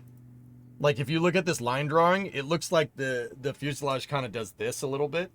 It's just an optical illusion because of the wing box, but it looks like it's bent. It looks like a banana, almost. Like, if we're going to go with a plane like this, you know, I mean, you know, it's an oldie. It's an oldie, but a goodie. Like, you know, those rear engine planes like that, pretty cool. Well, it was a pretty plane. Yeah, that one was. Yeah, exactly. Yeah, see that's not a bad looking plane. Yeah. No, it looks good. Yeah. Or 7.5. Or I mean, if we're gonna go real old school. Oh yeah. Hey Adam. Discovery, go at 75-month resub. The E170 looks like they taxi with the nose high, and the E190 has the nose down.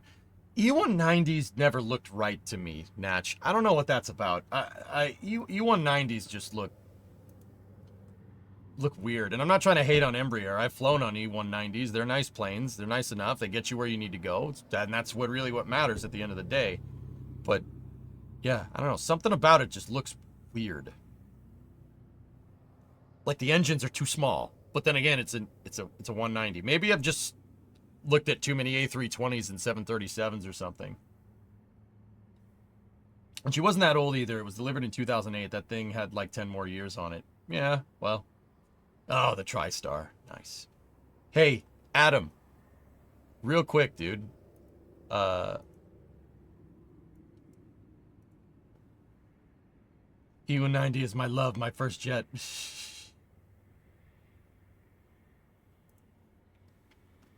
Adam, what do you make of this, dude?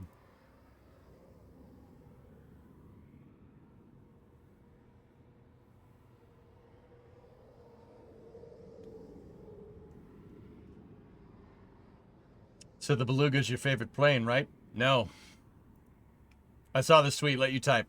I'll wait, dude.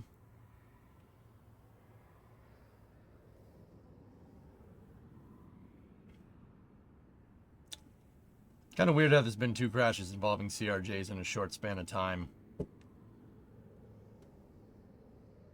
Yeah, and man, I saw the interior video. There's too much swearing. Instagram is a pain in the butt to mute the audio because it's Instagram. You flew on a 190 in Africa, and yeah, I agree. I don't know what it is about an E190. It just looks weird. This is good, but I like this better. I like A320s and 737s, to be honest. Now, personally, I like 737s. Yeah, sue me, I'm American, whatever. A320 isn't a bad-looking aircraft, though. It's a nice-looking plane, it really is. But the 737 just...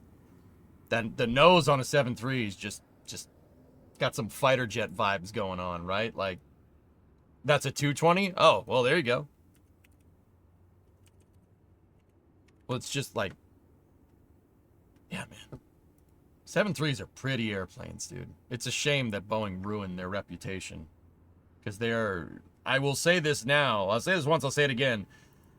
737s are one of the safest aircraft ever devised by man. Ever. ever, period, full stop. Even with the MAX failures, they're still one of the safest planes. 737s have been in continual production since 1967. I think it's 1967. It could have been 1968. Either way, over 50 years of flying 737s, thousands of them flying every day. It's one of the best plane designs ever, period.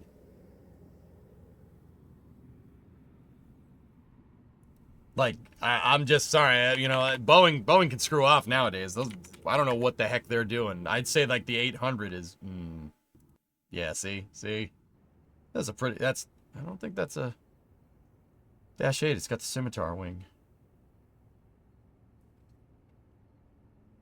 Kristen, you're on the glide slope into Austin. Every plane is a 737 or A320.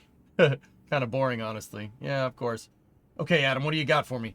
To be honest, it looks like the plane doesn't flare at all. Busted the right gear upon landing. Right wing, left wing kept having lift. Therefore, it rolled upside down. Could be human error. Could be a downdraft from a wind shear. But I can't see bad weather from that video. I don't know. Could be anything. Even as far as the sunshine reflected on the snow and disturbed the pilot's vision. I have no idea, to be honest. Too soon to talk. Yeah, Adam, that's what we narrowed it down to, a couple of different things that it could be, but that's basically the conclusion that I came to. I don't really know enough about CRJ 900s to be able to say one way or the other. Could be pilot error. Something could have broke. Could be a wind shear. If I had to put my hat into the ring, I'd guess wind shear. They were landing on runway 23, and we pulled the METAR for Toronto for the, you know, we pulled the METAR for it. 270, 25 to 33.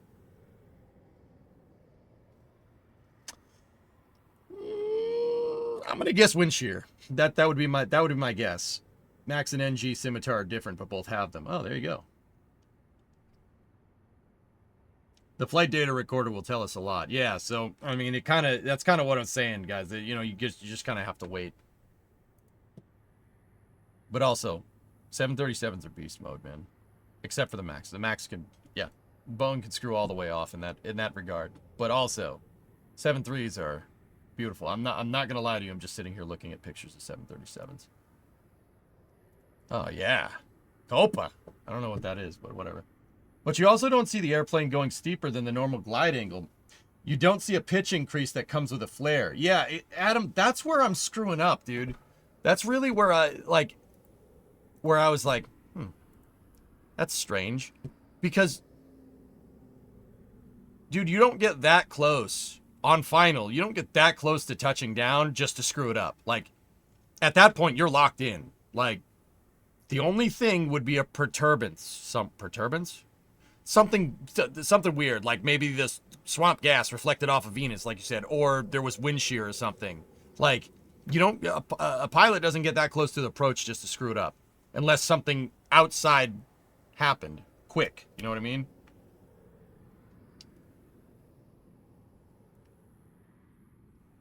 Yeah, Bob. Nice. A perturbance in the force. In the wind force, yeah. Pilot sneezed and farted at the same time. Yeah, I mean, it could have been. Maybe the pilot, you know, when he was in Minnesota, had the cuttlefish and asparagus. And not the vanilla paste. The Boeing 737, all models, has a 0.24 fatal crash per million flights. 0.24. The A320 sits at 0.09 fatal crashes per million flights, so your claim might be slightly off. Yeah, when did the 73 start flying? And when did the 320 start flying?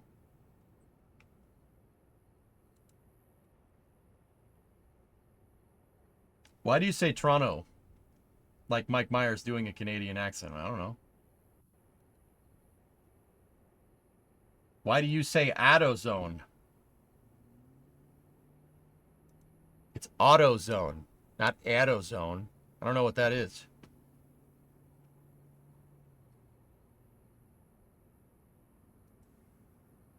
There you go, Nick.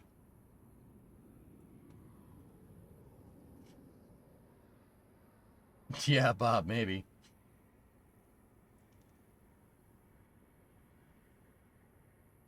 Do you pronounce the second T in Toronto? I don't.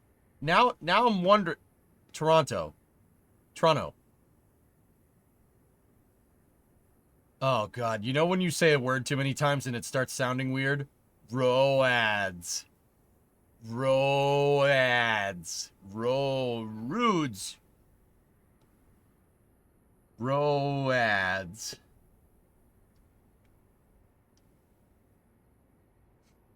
Roll ads? Okay, sure.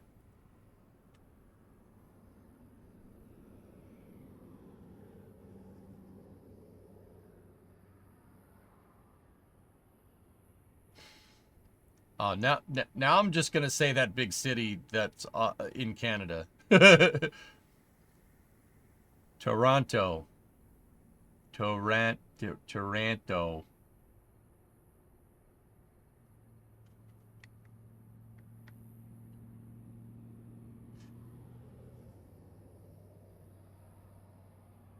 No, we gotta stop. We gotta stop. Now I'm not saying that city's name ever again.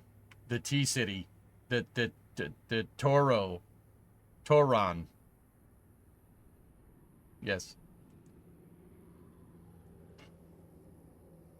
That place with the big nuclear power plant and the tower that, you know, the Canadians are like, oh yeah, we built the tallest building in the world, buddy. It's like, dude, it's like an antenna. No, we built the tallest building in the world. See, you can go up to the top. No, it's an antenna.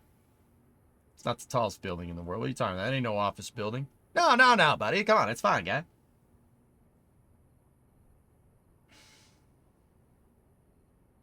Toretto!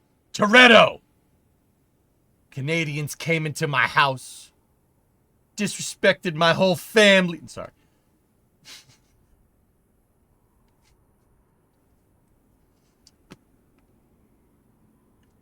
It happened to a guy I know. The captain was doing a landing. He was a weirdo, and he just froze on short final and forgot to flare. Luckily, my friend took over and managed to flare and bring the airplane to a stop. But it was also a hard landing due to a late flare, so yeah, it can happen. He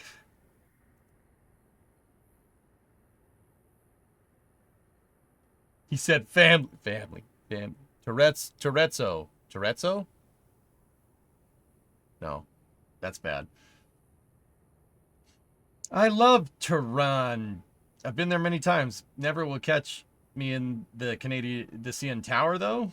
Sorry for repo, sort of on topic, but when DCS gets its dynamic campaign, any consideration to flying with the community, Phantoms and Tomcats? I don't know, maybe. Tic-tac-toe. That's what I'm calling it from, yeah, tic-tac-toe. Yeah, you know, the big city. You know. The tic-tac-toe. Yeah, where the plane crashed.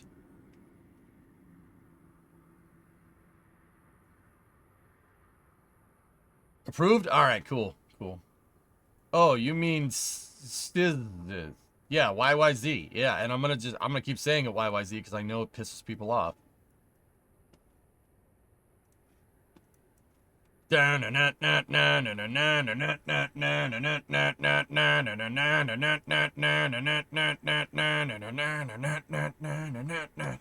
is a really good song. That's an awesome song, dude. Rush is awesome. I miss Neil. Okay, more space news. Let's go. 10% of NASA's workforce got laid off today.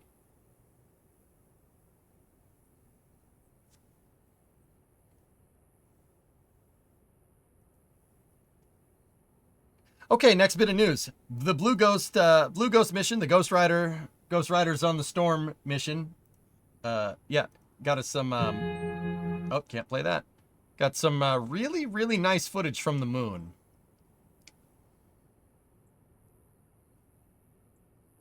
Zed's dead, baby.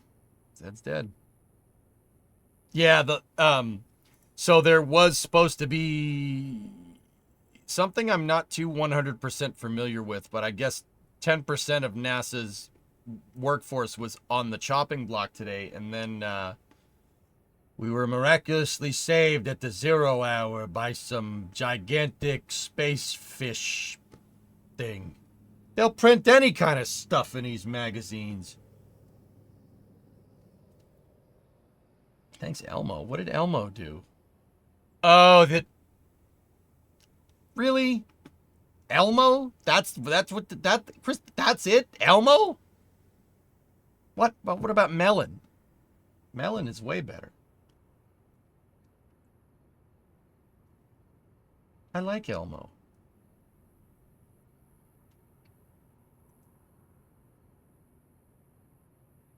The moon's not made out of cheese. Hey, you know we should go down there and check, Archie.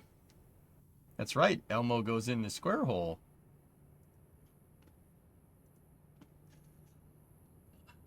Yeah, so Firefly, guys, just in case anybody's wondering, that's real video.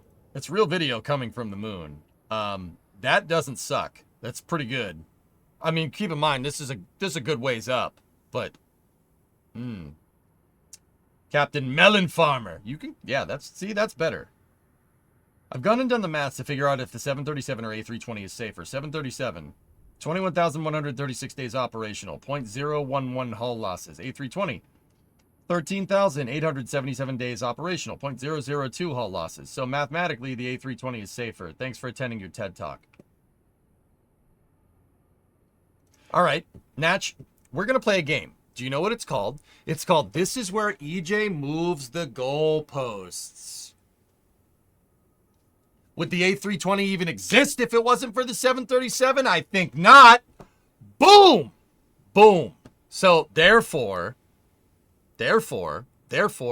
all the safety that was put into the A320 is because of the 737. So I'll just take those safety numbers and put them over there. 737 is safer. EJ moves the goalposts. There you go. Back to the moon footage. Get moved, nerd.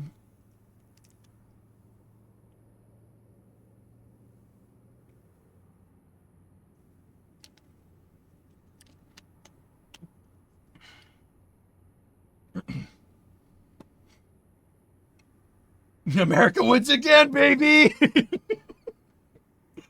Hey, like I said, they're both good planes. Like, okay, to be 100% real, totally objective, the A320 is a fantastic aircraft. I don't know. I don't fly them. I've flown on them. It's a great plane. It doesn't just fall out of the sky like the 737 MAX seems to do because, you know. Anyway, I think 737s look cooler. Now what? Now what? It looks cooler. I'm sorry. The A320 looks soft. Like, it's nice, soft, delicate edges. 737's like, whoosh, whoosh, whoosh, whoosh, you know? Like, those are the differences. Those sound effects. Exactly that. Space Pope, what's up?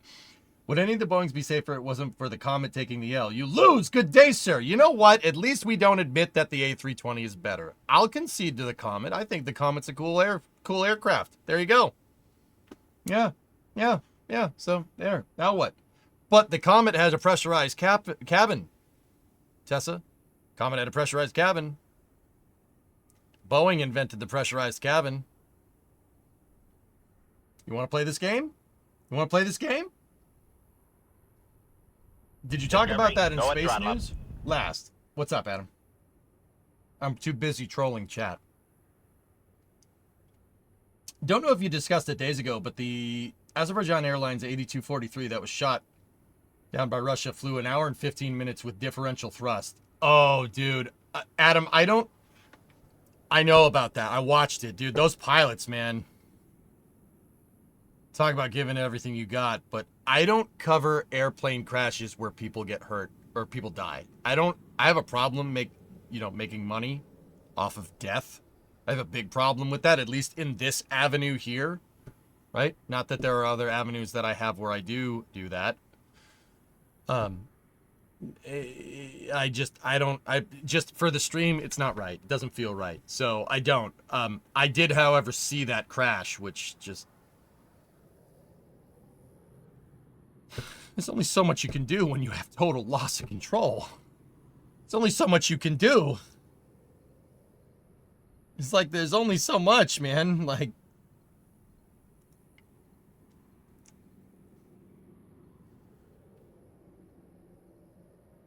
hey, Jared, 36-month resub, L1011 supremacy. Oh, I agree with you. 7.3s have cable backups for controls. 320s are fly-by-wire. Woe to those experiencing an electrical fire. Yeah. I mean, it still hasn't happened, though.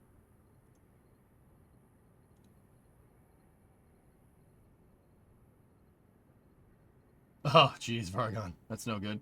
Do you remember the 777 in SFO? Was that Captain Something Wong?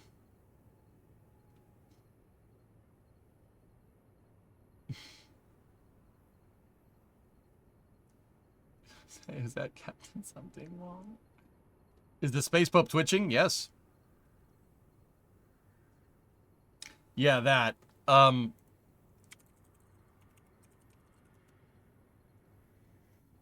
all systems tell.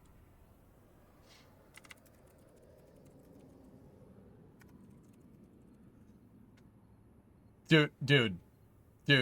Asiana Flight 214. Here, look. This was on the news. This was on the news when it happened. Listen.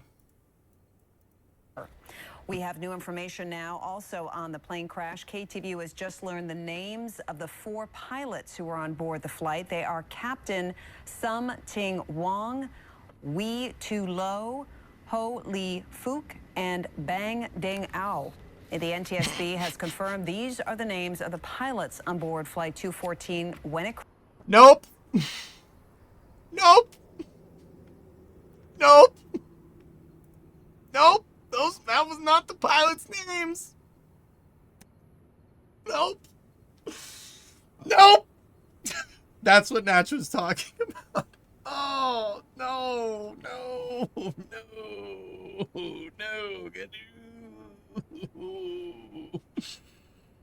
I spit my drink out when I saw that. Okay. An intern at that local news, like, sent that around as a joke, and somebody thought it was real, and they reported it on the freaking news. Oh my God. Somebody got fired. Someone very much got fired. It's so screwed up, dude. It's so messed up. I'm Ron Burgundy? How long ago was that? That was over 10 years ago. That was before I started streaming. Dang it. So, for the last time, anything on the teleprompter, he will read.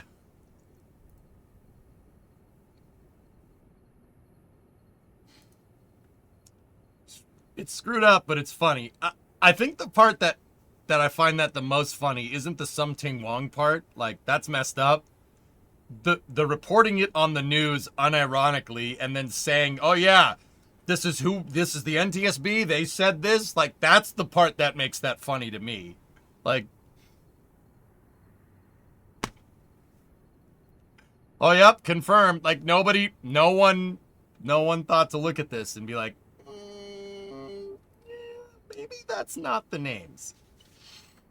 Like, yep, confirmed by the... Oh, this is space. I'm in space. By the NTSB. Poison gifted a sub to Wasp. Thank you. That's great. Oh.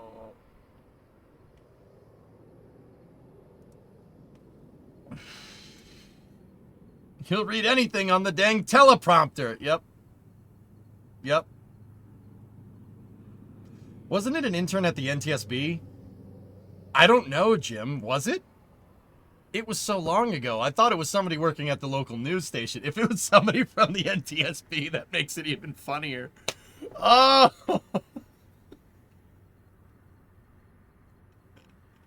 It's so screwed up, dude. It's so screwed up. Oh, this is space. That's I'm in so space. long. Dang. Hey, Hired gifted a sub to Something Wong. All systems gifted a sub to somebody else. This is space. I'm in space. Named Something Long. And then an anonymous gifter gifted a sub to Wee Too Low. Nice.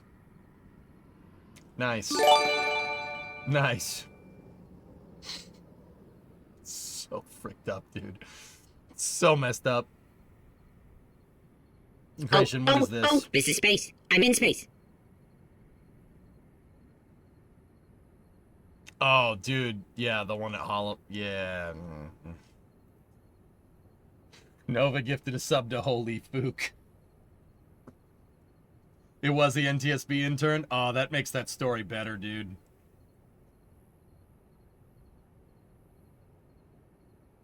Both the NTSB intern and 3 producers at the station were fired.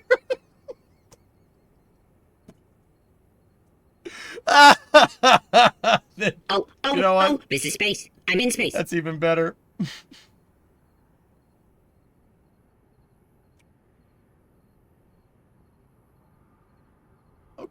Okay. Discovery, Sure. throttle up. Oh, man. The intern, worth it. Worth it. Dude. Oh, my goodness. I can't believe that.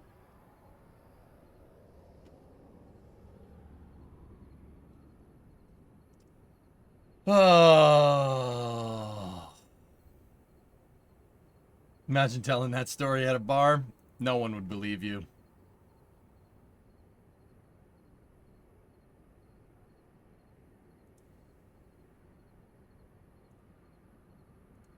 No one would believe you. So in other news, you know, we'll this in this roller coaster of a space news segment. 2024 YR4 has a 3.1% chance of hitting Earth in 2032. You know, that's the highest risk assessment an asteroid's ever received. I will like to add that 3.1 is absurdly low. So, you know, I wouldn't worry about that too much. But also, you know, we might need a space shuttle, and we might need some oil workers. Hell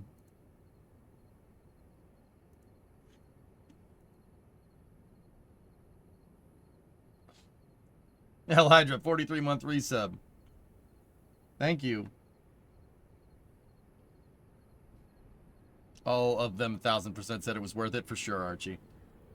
Also, the impact area is pretty unpopulated mostly. Yep.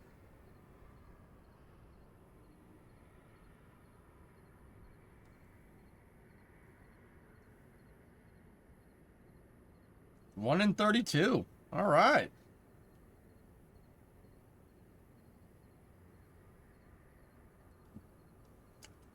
How about circularizing asteroids, the asteroid's orbit and mining it?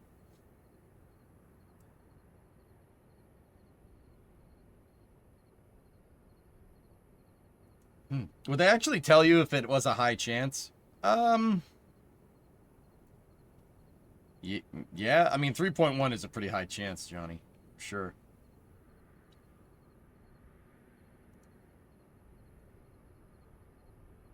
You want to dig up asteroid redirect. So the thing about, okay, all right, you want to talk about asteroid mining here. We could do that for this segment. That's fine. So the thing about this, dudes, is, okay, you want to mine asteroids. Now, could we theoretically take an asteroid from somewhere, and could we bring it around low Earth, bring it into low Earth orbit and mine it? Sure. Yeah, absolutely. So there are repercussions to this, okay? Bringing something that big of a gravitational body, like let's say we brought something in that was worth mining. Let's say an asteroid the size of like Australia, all right? I know you're comparing surface area to volume. Let's just say it was that size, right? And relatively spherical in nature, okay? That's a big ass droid. Okay, so moving something like that would be very difficult. It's the size of a continent, first and foremost. Second of all, if we did do something like that, and somehow we had the rocket to be able to do it, bringing a gravitational body that big into Earth's orbit, what's the right way to say this? Will screw up a lot of things down here on the surface. Yeah, that's the right way to say that. You're going to introduce a lot of weird gravitational perturbations, and those gravitational perturbations could have an impact on climate. They could have an impact on the weather. It could have an impact on all kinds of stuff. The moon affects the tides. Tide goes in, tide goes out. You can explain that. Not only that, but there's also orbital perturbations. There's perturbing forces, like a decaying orbit. You wouldn't want to bring it close enough. You wouldn't want to bring this thing close enough to, you know, be anywhere near the atmosphere, or else it'll decay, and then you get Armageddon. Don't want that. And also, say we mine this asteroid, all the dust that's going to get kicked up off the asteroid. Asteroids don't have a lot of, once again, that continent-sized asteroid that I was like this proverbial one that I'm talking about, that doesn't have a lot of gravitational pull. You could throw something into orbit on an asteroid like that. So imagine a guy with a drill drilling all this dust. Now all this dust is just getting, you are adding an insane amount of micrometeorite debris to Earth's orbit. You wouldn't want to do that.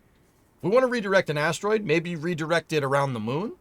Probably would be better, but then you worry about the same MMOD problems and orbital perturbing forces. I wouldn't want to bring an asteroid anywhere into the two-body system between the Earth and the moon. I wouldn't do that. I would not do that at all. That's unless we have like Star Wars style propulsion or Star Trek style propulsion, I wouldn't do that. There's so many risks involved with doing that. You're literally bringing the asteroid that could kill you closer to you. I don't think it's a good idea. Personally, no. Could we do it? Sure. Yeah, of course. If you have enough delta V, you can do anything. I mean, that's not entirely true. I mean, it's not just build a bigger rocket, because there's a total impulse of all propellants on this planet, and that the total impulse of all propellants on this planet, if we combine them all together to make one big gigantic rocket engine, still wouldn't move something like Jupiter around. Just get to nerd out for a second, right? Probably not good for Starlink. Parking it at a Lagrangian point would be fine. What about the telescopes that are out there? You gotta really think about this. Which is why, the double asteroid redirect hit an asteroid that was in orbit around another asteroid. Didymos is around Dimorphos. So what they were looking to do is perturb its orbit around another asteroid by slapping it in the face with a satellite going like 25,000 miles an hour. And it worked. It changed its orbit. But NASA did it in a very safe circumstance where, if anything, when they punched the asteroid, it would deorbit the asteroid around Dimorphos, around Didymos. So yeah, could we mine asteroids? Could we bring them into low Earth orbit? Yeah, sure. I wouldn't, but yeah, sure, of course you could. We just need a big enough rocket. We need better propulsion. Where are those nuclear engines at? Right? Put the telescope on an asteroid then. I wouldn't want a telescope on an asteroid, dude, to be honest with you. Asteroids kick up a lot of dust, man. I mean, you'd be dealing with micrometeorite debris on the lens of your telescope pretty much 24/7. Since we're fantasizing, what would that asteroid be made of to justify doing such a thing? Of course not oil, gold, or diamond. Platinum?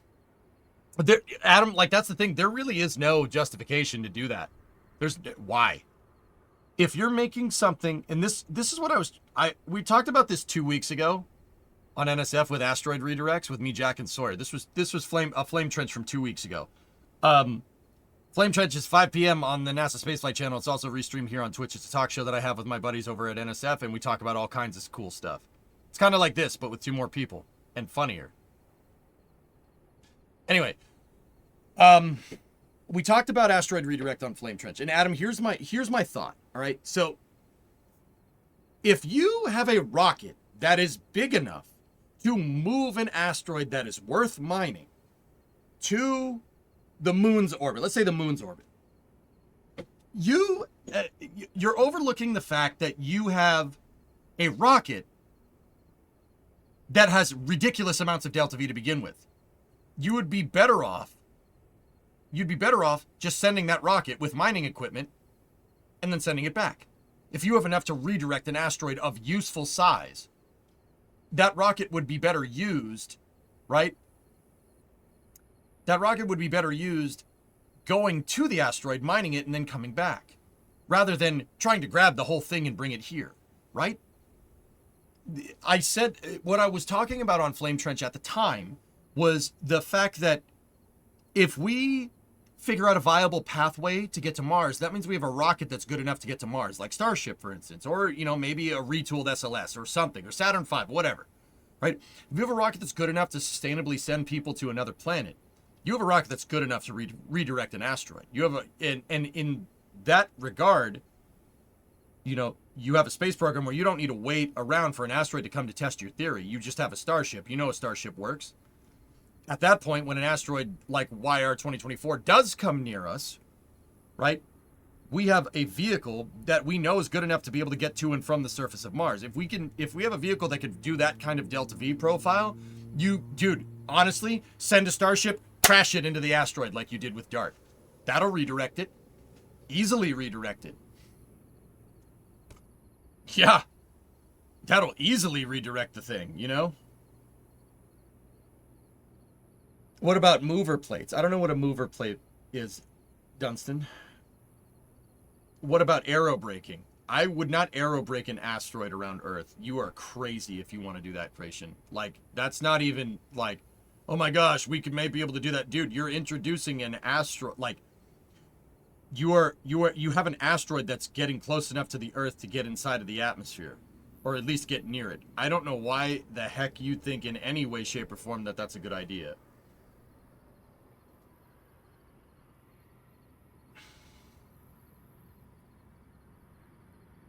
We'll all be wearing gold-plated diapers, yep. Reminds me of the quote by the famous scientist, Dr. Ian Malcolm. Yeah, but your scientists were so preoccupied with whether or not they could, they didn't think to stop if they should. Well, there it is. That's one big pile of poop. Raymond, my question would be, apart from a redirect mission, what other scientific missions could be done, utilizing such a close approach with an asteroid? I don't know, crash something into it. Put your tinfoil hat on this one. What if Elon knows something we don't, and that's why there's all this effort to make humanity an interplanetary species all of a sudden? Adam, I don't necessarily think that Elon, knows something that we don't. What I do think Elon did was calculate the odds of an extinction event happening and said, oh man, maybe we should address this issue. It's been 6 million years since an asteroid hit us. We are overdue. And he managed to do it just coincidentally at a really, really opportune time. That guy thinks in numbers, dude. He thinks in numbers and stat. That's how his brain works. At least from observation. I don't know the guy, to be honest with you. Yeah, there you go, YG. Yeah, you got it, man. I mean, dude, you go back to looking at Elon, talking about this stuff like, before politics got involved. You started looking at this stuff like 15 years ago. He says the exact same thing that he says now. We got to make life multiplanetary. What if we get hit by an asteroid? We're screwed. He's not wrong. People might. I get it. He is viewed as not favorable by a good amount of people nowadays, but he's not wrong. He ain't wrong in that regard. That's right. That's the right, and that's where my whole kind of idea about this is like the best defense is a good offense, so to speak. If we have architecture that can get us to the surface of Mars on demand for the most part, right? Like asteroids become no problem anymore. You know what I mean?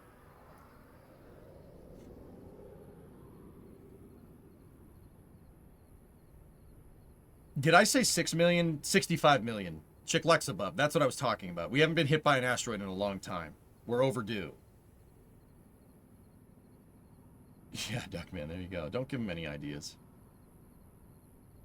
Extinction events are more likely to be Earth-based, i.e. volcanoes, than they are space-based. Well, Yellowstone burped the other day, Falcon, pick one.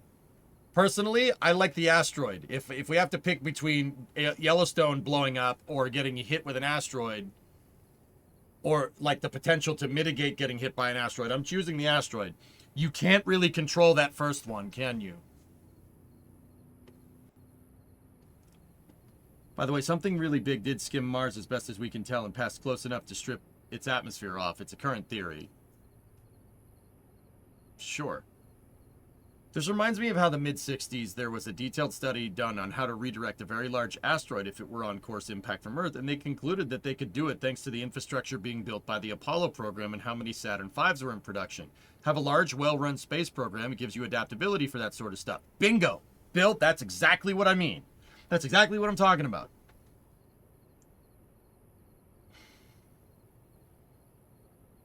How about the asteroid hits Yellowstone? Oh man, you just really like to party, Falcon, don't you?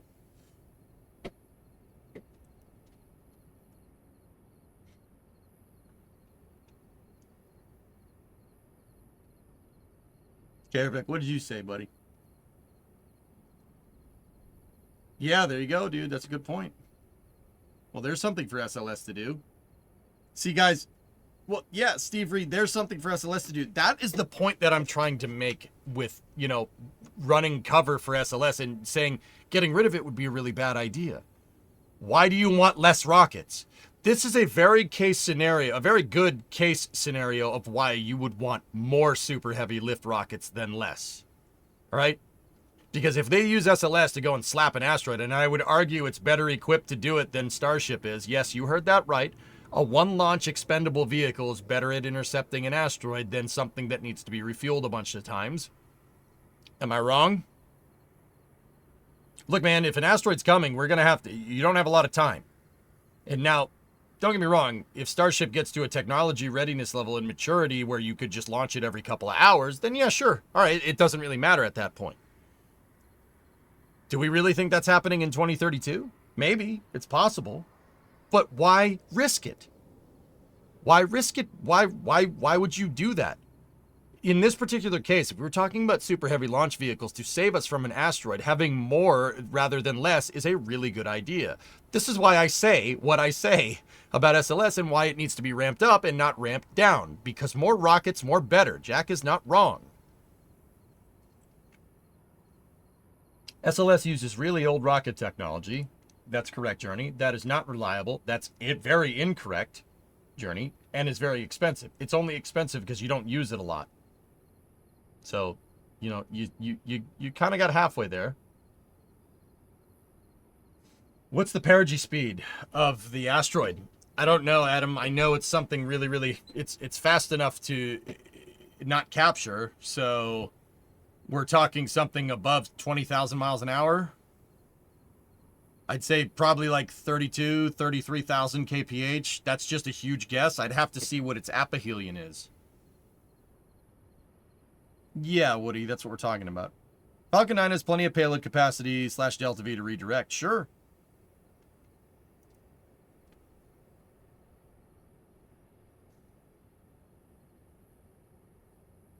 I still gripe with the SLS's cost per launch. If you launch it more, cost per launch goes down, Duckman. Do we even have viable technology for living humans to survive outside of the magnetosphere? Never mind absorb multiple object strikes at high velocities. Johnny, we know how to do it. We did it during Apollo. Clearly not an issue. Clearly not an issue. We should be doing it more, and we should find out more about how to do it, you know, like, but you're not going to do that. You're not going to sit here on the ground and be like, let's figure out all the obstacles so humans go through, you know, can fly into space and not have any problems ever happen to them ever and everything is honky-dory. That's not really how space works.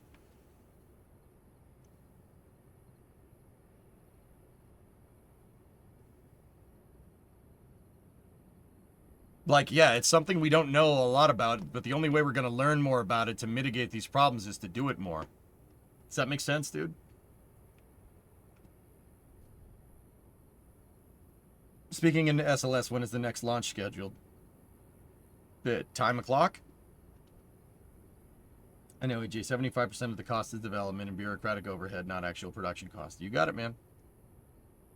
You should start selling asteroid impact insurance now so you have everything established before the clickbait takes over. Oh, boy.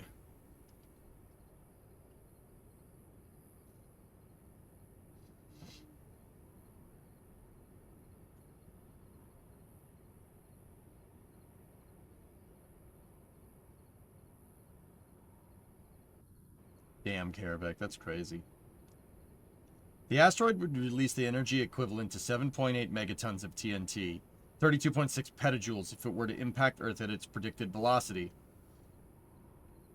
at atmospheric entry of 17,300 kilometers, 17.32 kilometers a second.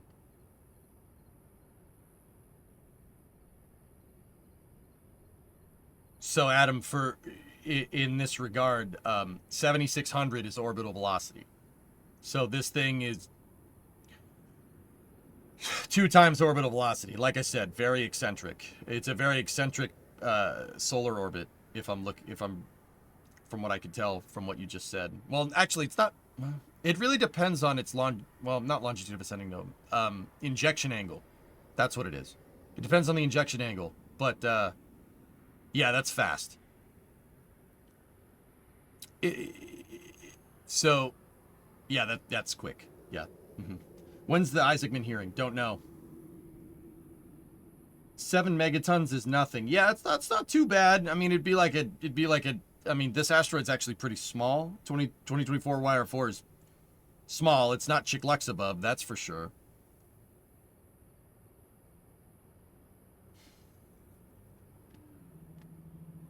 Yeah, basically Castle Bravo. 15 hours to lunar orbit from Firefly. Thanks, Jacob. New Space. I know about that film, Pat. Yeah, good stuff. The cool new film on YouTube, New Space Frontier film. Yeah. Best asteroid defense mechanism is a giant trampoline to bounce it back into space. Okay. It's 40 to 90 meters across. It's actually not too bad. Here's some kind of good news. Yeah, Eric Berger was reporting, guys, just on a little bit of a different note here from this roller coaster of a space news stream. For reasons not entirely clear, the White House Office of Personnel Management gave NASA a reprieve on Tuesday from firing 10,000 employees. It's the 11th hour reprieve from the probationary employee cuts.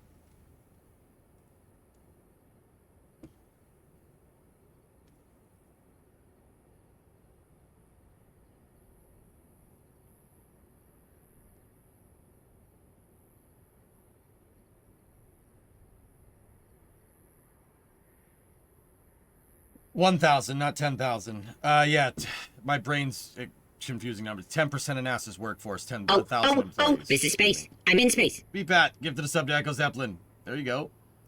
You love to see it. What is Eric also saying?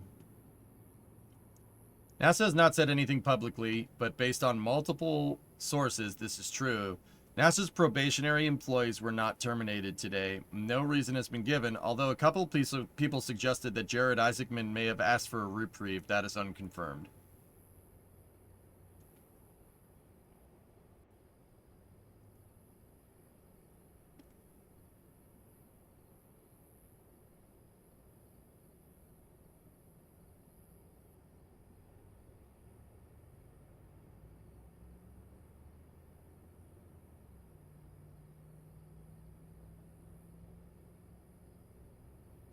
Interests: aerospace, geology, history, DPRK, tech, science, IT, OSINT.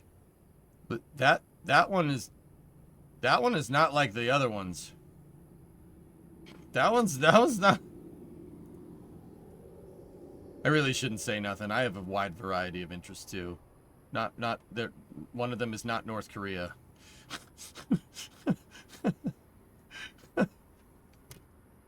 One of them is not North Korea. Like I said, the reason is because the former SpaceX executive will become the next NASA administrator. That's not. Rook never worked for SpaceX, dude.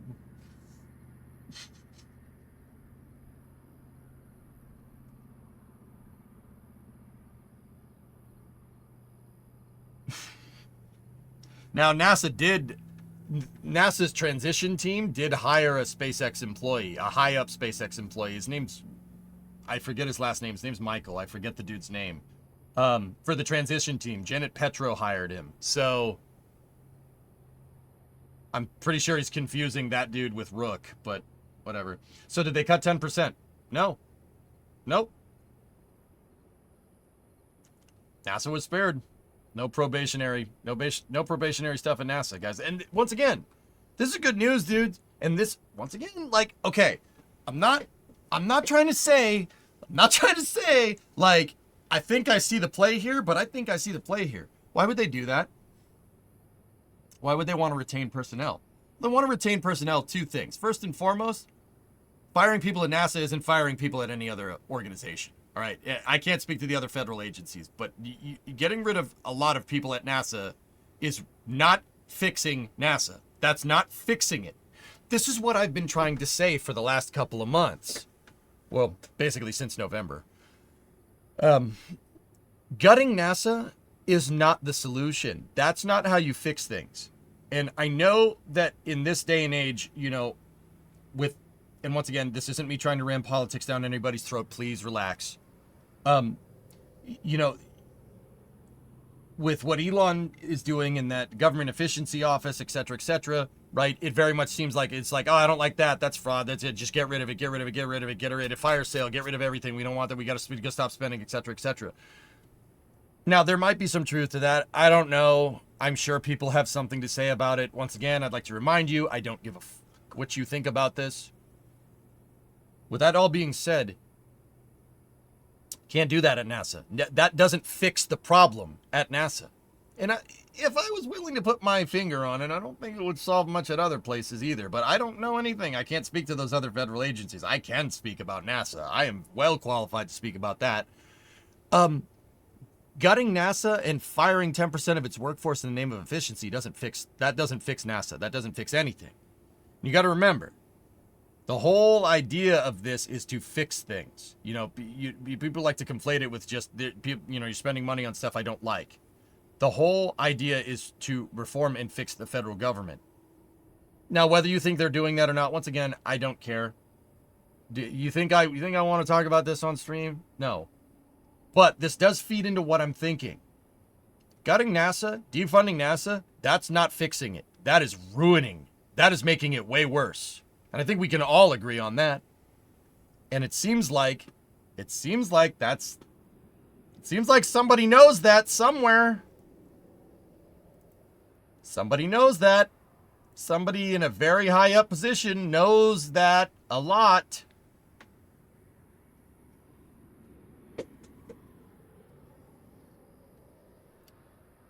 Being careful regarding politics here, but the president told the press earlier that space-related government decisions will not include Elon. That's a very good call. That's smart. And I also had a feeling that might happen. Oh. Quick update on the Endeavour 4819 thing. Yep, flaps are definitely down. You can tell from this picture because of the way it is. No, that guy's flaps and slats are definitely down. Yep.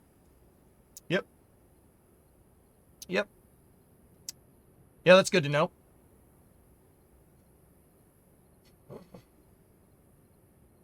Yep, okay, yep, flaps are down. That pretty much conclusively proves that. Cool. Anyway, thank you, Hokie. But, yeah, that's what I mean. I think that someone high up knows that gutting NASA is not fixing it. They know that that's not the solution. And that's a good thing. That's good. All of us here could probably agree on that. Yeah, gutting NASA, not a good idea. The last time that happened, we got the space shuttle. Okay? Now, some people might think that's a good idea. And, you know, I do like the space shuttle, but going to the moon with the Saturn V expendable rocket, that's kind of expensive. Gutting NASA and not going back to the moon for 60 years to save some cash, but the space shuttle is really cool. I'm taking this one. I'll take the whole expensive lunar program thing. Yeah. Good call.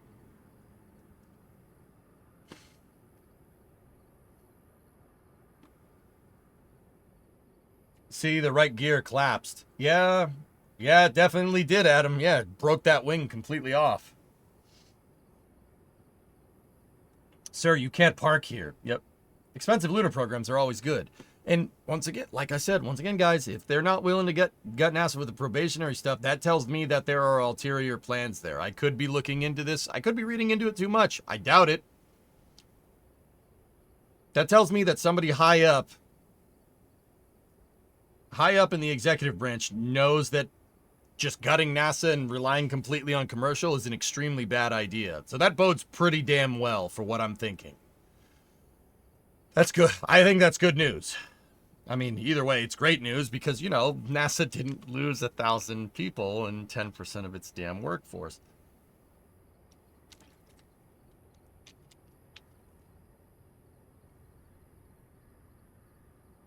Yeah, exactly, Falcon. Mm-hmm. I mean, if they made the first stage of the shuttle a reusable S1C like they wanted to, they could have had both. Yeah, Bill, and, well, I would contend to say that we are in a position where we don't have to make that choice right now if we decide to expand the SLS program. The SLS can give us all, with the right upper stage, might I add. SLS in Orion, with the right hardware, can give us all the benefits of the Saturn V, and Starship can give us all the benefits and then some of the Space Shuttle. We can... If they play their cards right, we are in a position to have a shuttle program and a lunar program at the same time. But our shuttle can just also go to Mars in this analogy. See what I'm saying? This is what I've been trying to tell everybody. Everyone's like, oh, they're going to gut NASA. I don't think so. I don't think they are. I really don't think so. I really, really, honestly don't think that's going to happen. And that really kind of sealed the deal on it. Scrapped EUS for GS2? Yeah, now we're talking, man. How many people would need to be living on the moon for it to consider to be a colony? Biff, I would say in order for it to be a colony, you would need to have enough paraphernalia on the surface of the moon to be able to have humans reproduce. No, I'm not talking about a bed, you know, and some funky colored lights. Magic about what? No, I'm talking about having access to medical facilities where you could... where a mother could bring a baby to term and not have to worry about, like, it being absolutely crazy. That would be colonization in my mind.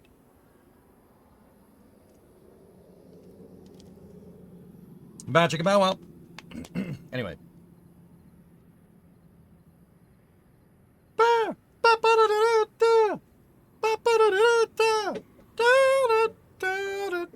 right.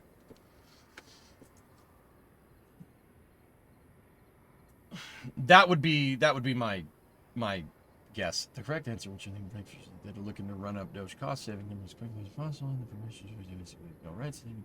Exacerbate alien.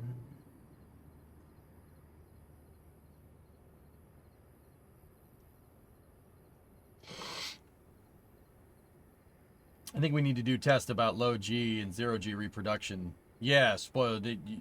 Oh, I thought. Yeah, tests. Yeah, we got it.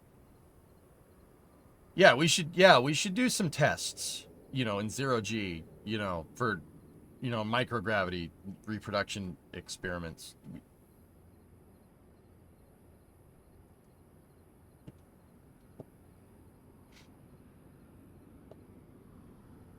Helicopter, helicopter. I'll volunteer. Magic Mammal. Would we be able, EJ, would we be able to build a shuttle with today's workforce? Sure, Knight. We are. It's called Starship, dude. Starship is a better space shuttle, and I'm saying that as somebody that loves the space shuttle. If you take notes, it's sciences. Take notes?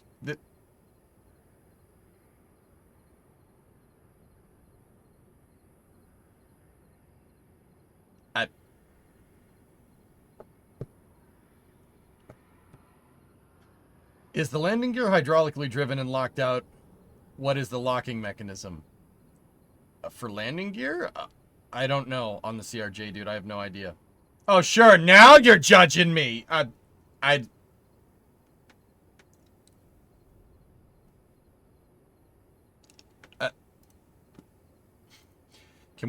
Can we go back to talking about like space policy and how NASA didn't have 1,000 people fired today? Like, can we go back?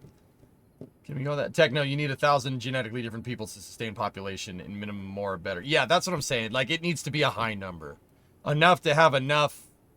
You need enough people and personnel to like bring a baby to term. You know what I mean? Not like, you know, being delivered in a tin can, like having a medical facility, you know, enough to have a medical facility, enough to have municipal services, etc., etc.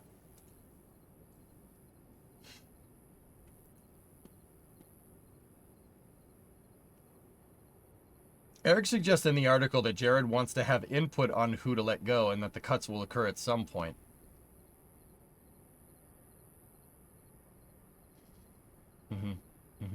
I had a scientific question. I'm sure you ignored it. If you don't tag me, VPAT, I definitely won't ignore it. There's way too many of you in here. There's only one of me. Make sure to tag me if you're going to ask me a question. Or I'll assume you won't be... I'll assume you're not talking to me. Putting some fire under NASA's business end might help them to get to work. Maybe not efficiently, though. Jack, like I said, this, once again, I don't know if this completely confirms what I'm trying to say. Probably not. But if you want to fix NASA at this point, it needs to be expanded. Not, or at the very least, refactored. It should not be shrunk. Programs should not be canceled. Well, except Gateway, we don't need that. But that's another story.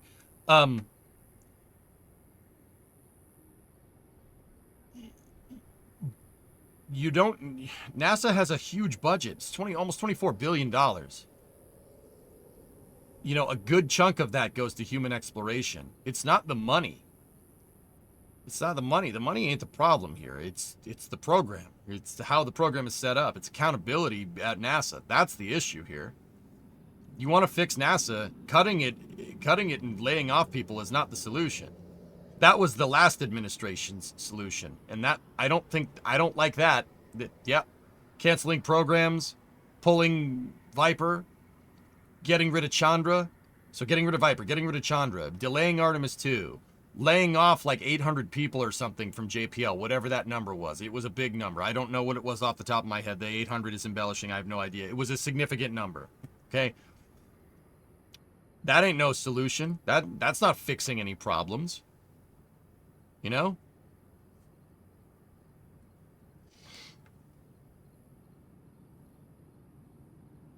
Give me 1 second.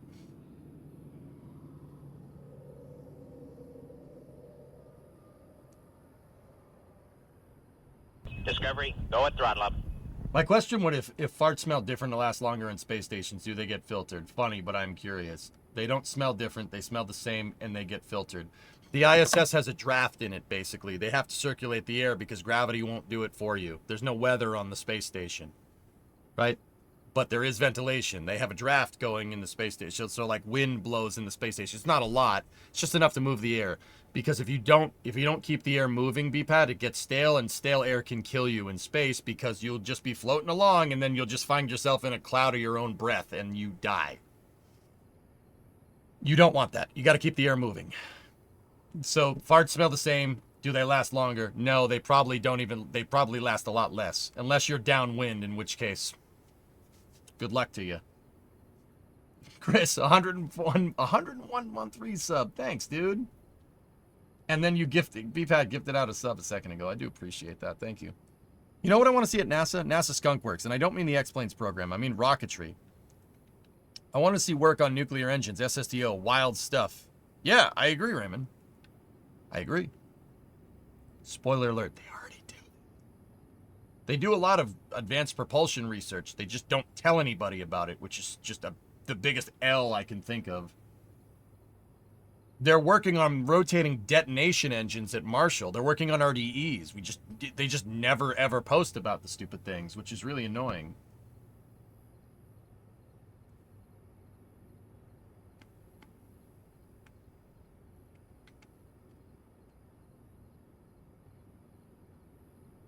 Nice goalie.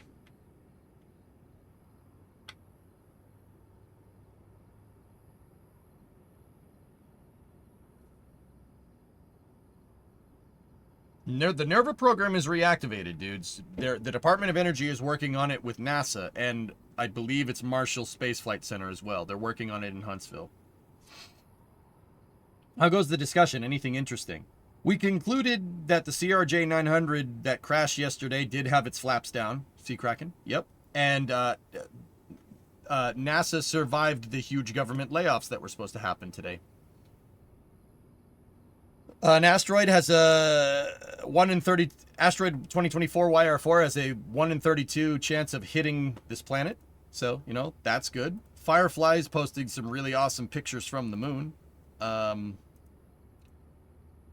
And we're pretty much to 8:30. We should pretty much be starting after hours now. I'll share the rest of this stuff tomorrow. Oh, this is a video that I didn't show you guys. Firefly is working on MLV as well. These are the people that sent the rover to the moon. I just wish NERVA was operational. Yeah, me too. It's almost like it was 55 years ago, and then we decided, you know,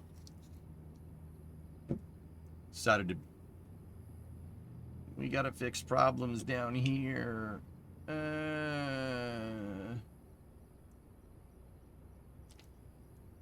More workers, dude.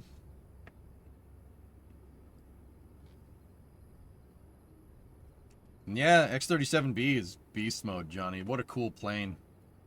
So this is MLV. This is Firefly's next generation vehicle. So check this out, guys. They're doing carbon fiber.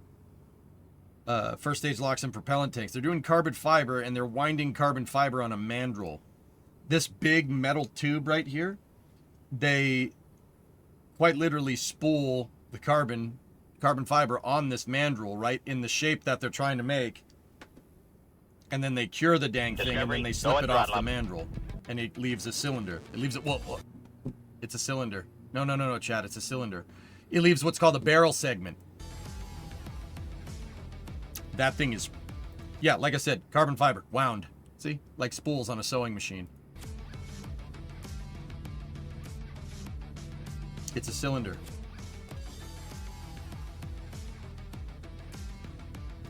Guys, it's a cylinder. Yep. Rapid production with precision.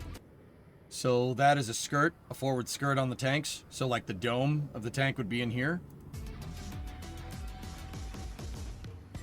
That thing is drilling an access hole in there. There you go. First stage flight hardware complete. They got to put the domes together. I don't know, actually. I actually don't know how they do that. I'd be interested to understand how carbon fiber adherence between common domes and barrel segments works. It looks like they have provisions for stringers here, Sea Kraken, but I'm not 100% sure, dude. I don't know too much about MLV, to be honest with you. It's a cylinder. Chat, it's a cylinder, okay? It's a very precise cylinder. I have my mandrel stuck in the cylinder. I want a 7-axis CNC router. Yeah, right. Yeah, me too. Don't we all? Yeah, there you go. There's your barrel segments.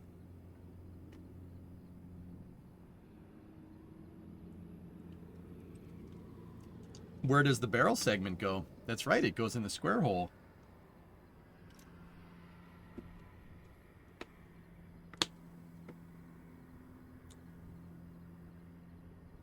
So info has come out on Corsair that GTA 6 will be out on consoles in the second half of the year 2026, right, Tessa? Or is it 2025? I don't know. Likely in time for the holiday season, with PC release net 2 years later.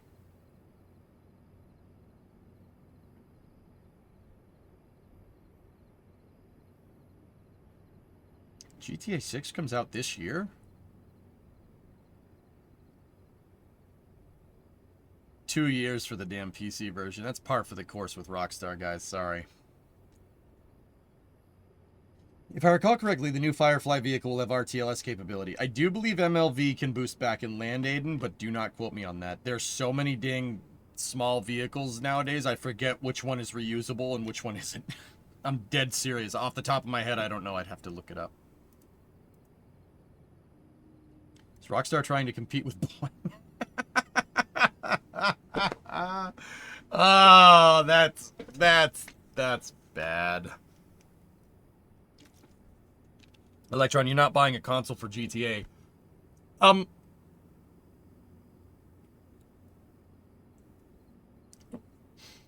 was about to say something, and it might sound a little strange coming from a Twitch streamer, okay? But I'm just going to shoot my shot. I'm going to go out and say it. What is the current generation of console right now? Sorry, I'm PC Master Race all day. I have no idea. What is like the new console? Like, what PlayStation are we up to?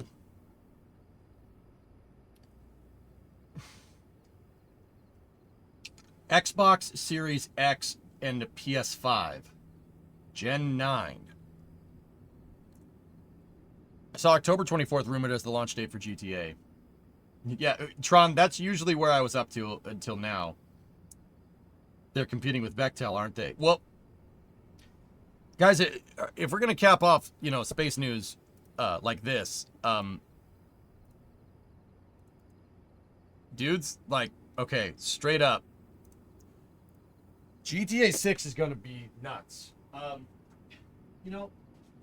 went to school for environment modeling a long time ago. Now, keep in mind, the technology has well surpassed me. I'm a dinosaur when it comes to doing 3D modeling and stuff. But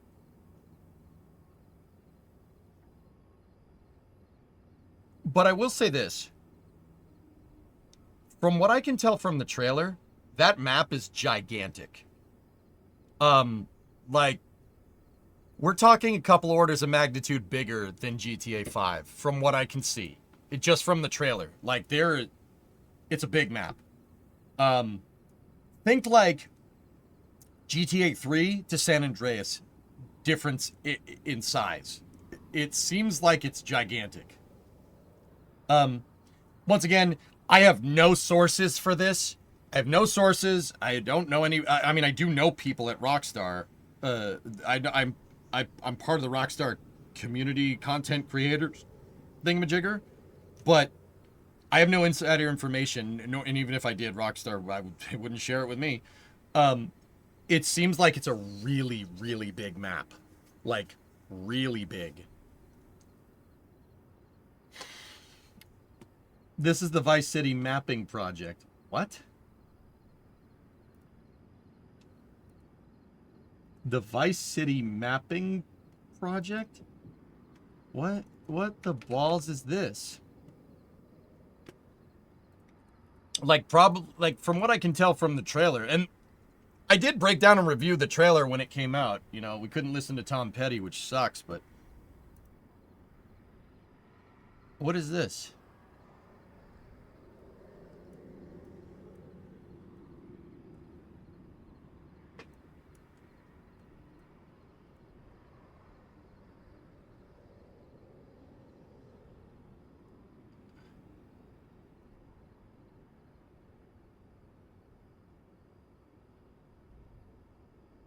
How are they possibly extrapolate? Is that Sebring?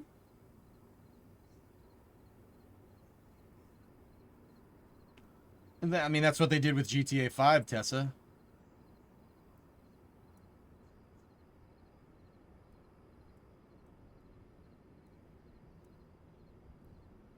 It's Sebring.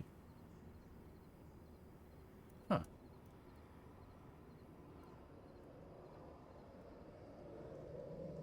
Tell your guy to make at Rockstar to make an X-Files game in the style of LA Noire. Holy balls, that would be cool, Mayor.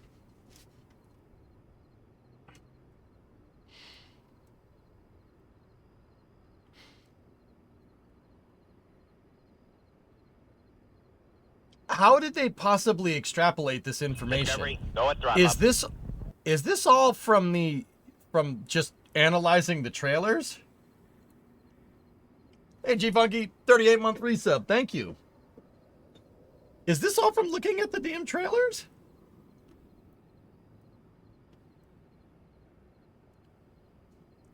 Rather have a Shadowrun game in the style of Cyberpunk 2077. Nice.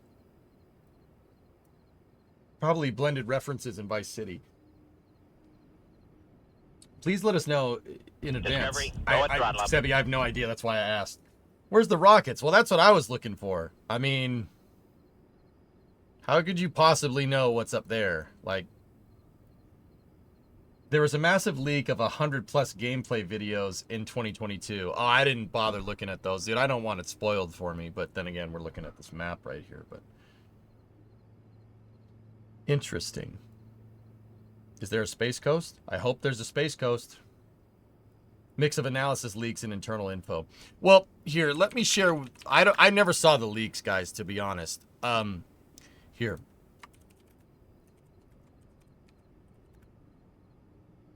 Now, here, hold on. So, okay. I know how Rockstar designs environments. They kind of layer them and smush them all together to make them look bigger than they really are. With that being said, I can already tell you this map's huge. It's huge.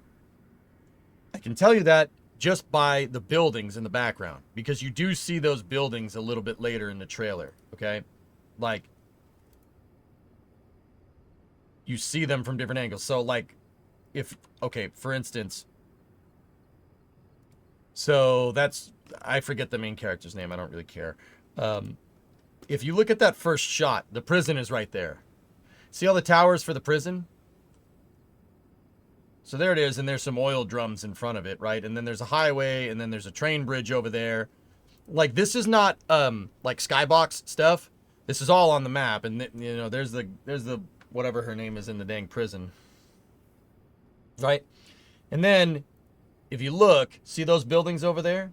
Those are the same buildings as this first shot, but from a different angle. It's the same buildings. Sorry. See that high rise right there? Same thing. You could see it right there. Actually, I'm not even sure if that's the same damn building. Either way. Right? Like,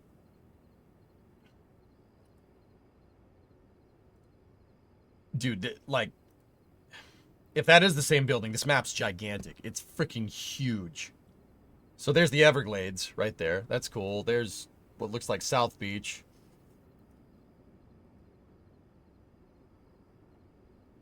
How do characters look so bad on all the money they've spent? I don't know. That's the same yacht as GTA 5. Or no, it's not. Oh, a little bit different. Never mind. I'm trying to look to see if we can get more shots of the city. Oh, there's also this. There's the keys. Hello.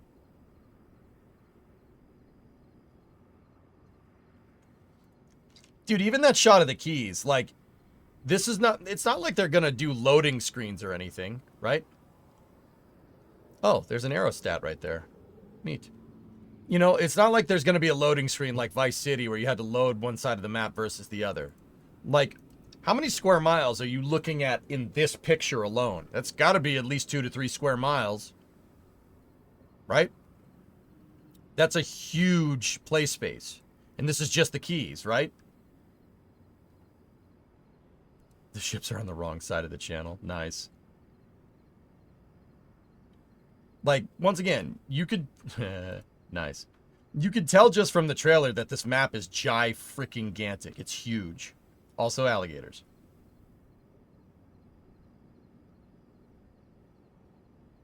Yep, that's Florida. Also Florida. Also Florida. Is Aldevax. Discovery, go at throttle up.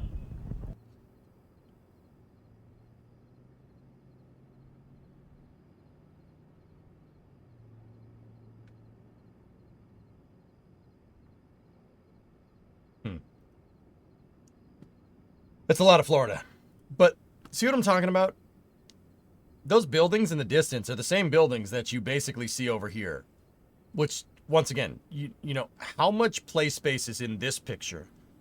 Dude, this map's gigantic. Now, I know what some of you guys were saying a second ago. Like, oh, it's funny, you know, the graphics are this bad. You know, yeah, pre-alpha, I get it. You know, but you're just completely ignoring the refractory light through the frosted glass right there. But, you know, whatever. Yeah, the graphics suck. And the subsurface scattering on the skin of the characters is pretty friggin' good.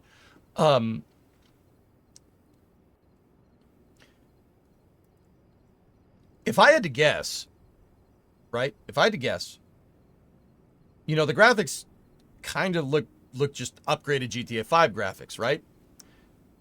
If I had to guess, you know, big play space, etc., right? Hey, pray for Mary, 30-month resub. Thank you. You know,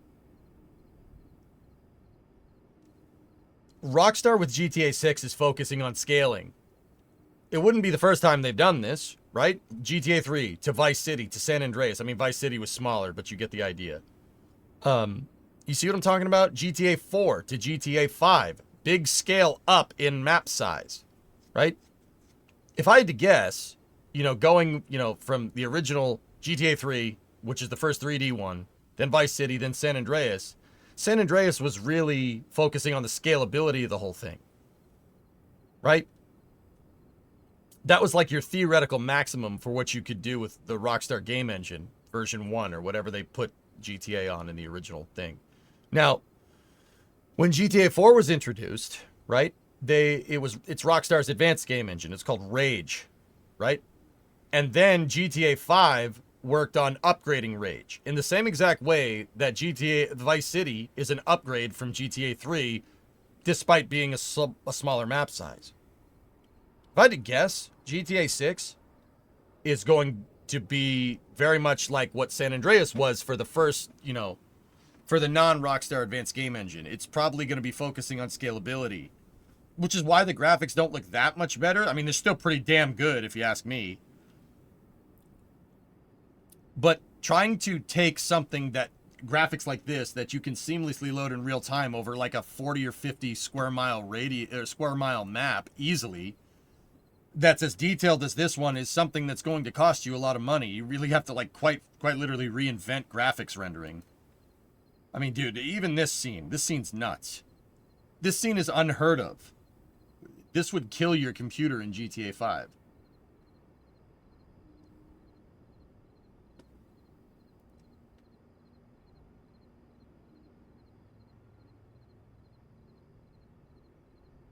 Reminds me of that. Yeah, that'd be pretty cool.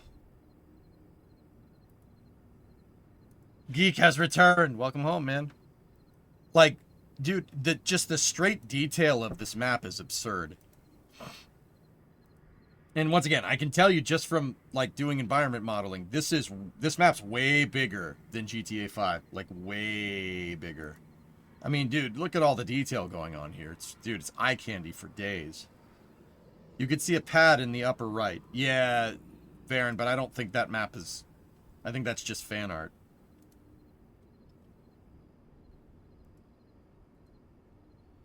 Like, dude, look at all the stuff that's going on in this picture. GTA 5 couldn't do this. 5 couldn't do that. No way. Not all those cars, not all at once. And ask anybody that mods it. You know exactly what I'm talking about. What's the deal with the temperature? I go away for a couple of days and it all goes to hell. Geek. Yeah. Dude, we're in a cold snap, man.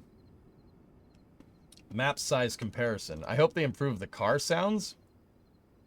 Dude, the cars can sound like a tuba taking a dump. I don't care if the map's gigantic. I don't know where you got, like, I don't know this dude, and I don't know how reputable, like, this guy is. Like, I don't know who this person is, but, yeah, see? If this is anywhere near accurate, so Lays did this, if that's anywhere near accurate, that's about right. This map is huge. Very, very big. You should, like, theoretically be able to go all the way up to, like, Pensacola or something.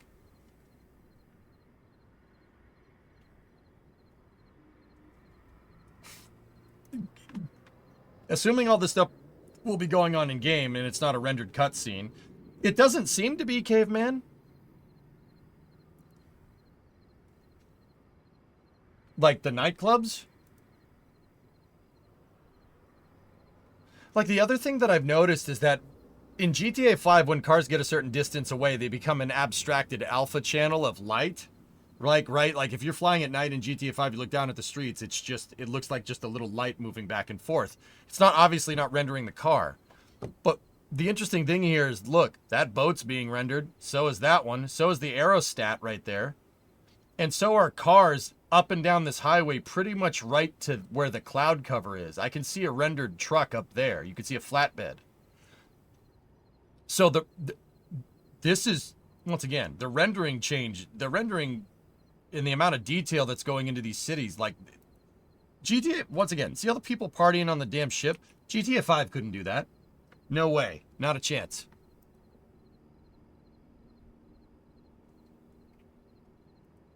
Like, look at the streetcar takeover that's going on here. No way. Look at all the cars in this.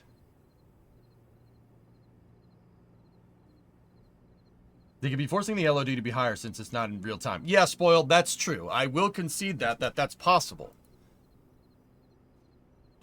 Right? Like, see this stuff? This is a cutscene. The stuff with the filters on it.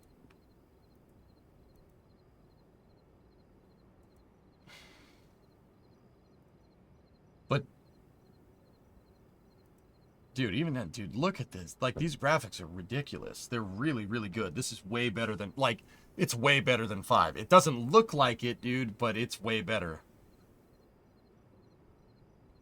Go play GTA 5 on an Xbox 360, and you'll see exactly what I'm talking about. We're used to GTA 5 looking about the same as this. You know why? And this is where I get my theory about scalability with Rockstar games, right? At least when it comes to GTA.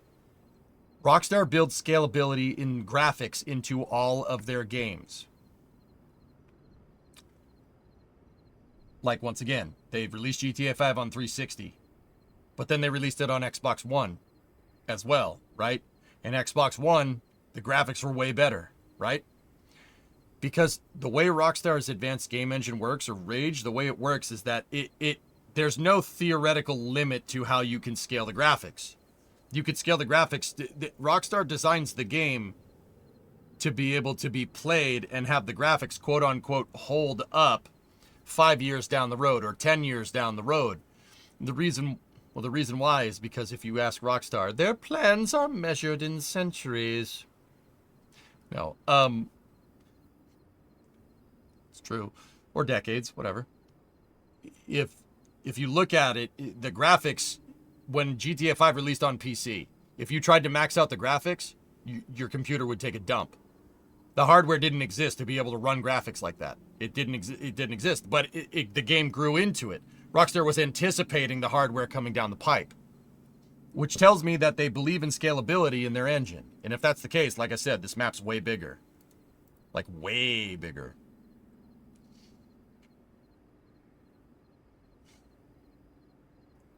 And they released it on Series X, and the graphics were better again. Bingo.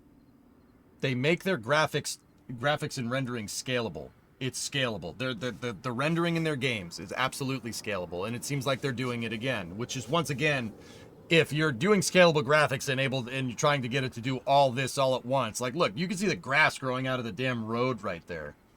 If you're going for this high-res graphics and be able to do scalable rendering, I'm not surprised that it costs as much as it does. Dude, look at the glass bottles on the damn shelf. You go back to GTA 4, this is a flat piece of geometry with an alpha plane of a bunch of bottles. Each individual bottle is rendered, even if this is a cutscene, each individual bottle is rendered and it's refracting light, which is... I don't know, man. You know, somebody said, like, you know, like, oh, these graphics are, you know, these graphics are the same. I don't think so, dude. I think these graphics are way better. Oh, dude, that step-side pickup truck, I want it. There better be a bunch of old pickup trucks in this game.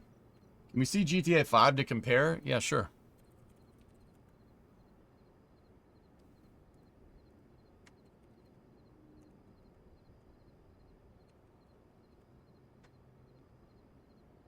Why did I move here? Guess it was the weather.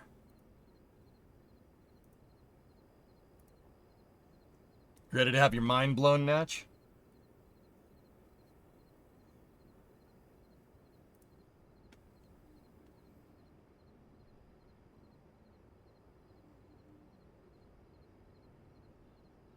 Yeah, pretty much, Falcon. It's the opposite of what Bethesda does. Yep. Mm-hmm.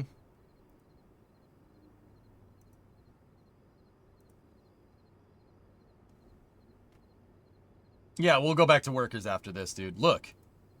Okay. All right. In 3D art, dudes, there's something called subsurface scattering. Subsurface scattering is the bit of software in rendering that makes skin look like skin. All right? You see the sun reflecting off of Michael's face right there? See what I'm talking about? Right? You can tell that there's some subsurface scattering going on. But look at that. Look at Franklin, right?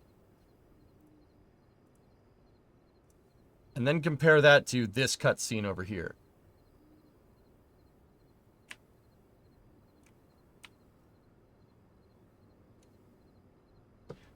Do you see what I'm talking about? See the difference? I get it, different lighting, etc., etc. One's outside, the other one's inside. Dude, the subsurface scattering in 6 is unreal. That looks like skin. This looks like a 3D representation of skin.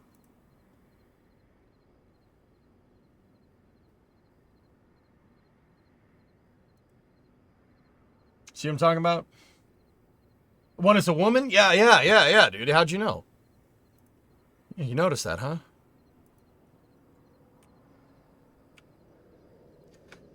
Okay, you want another good example? Look at the door. Look at the door that they just busted through. This door looks like it's from San Andreas. See what I'm talking about? It's literally just a square polygon going this way, a square polygon going that way, and that's about it.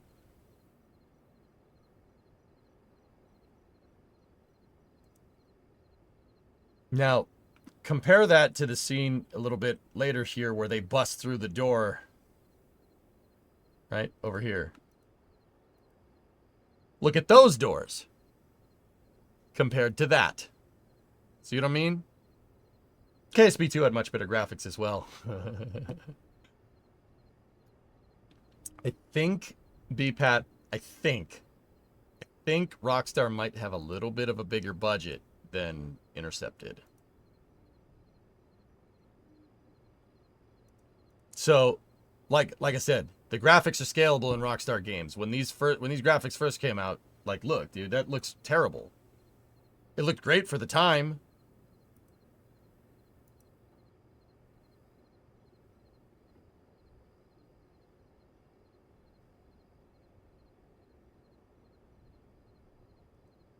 Like, it looks great. It looks great for the time. It looks great for 11 years ago. It ain't that, though. See what I'm talking about? I mean, look at the shot of the dude on the bed. Like, you can see the pores on Homeboy's skin right there.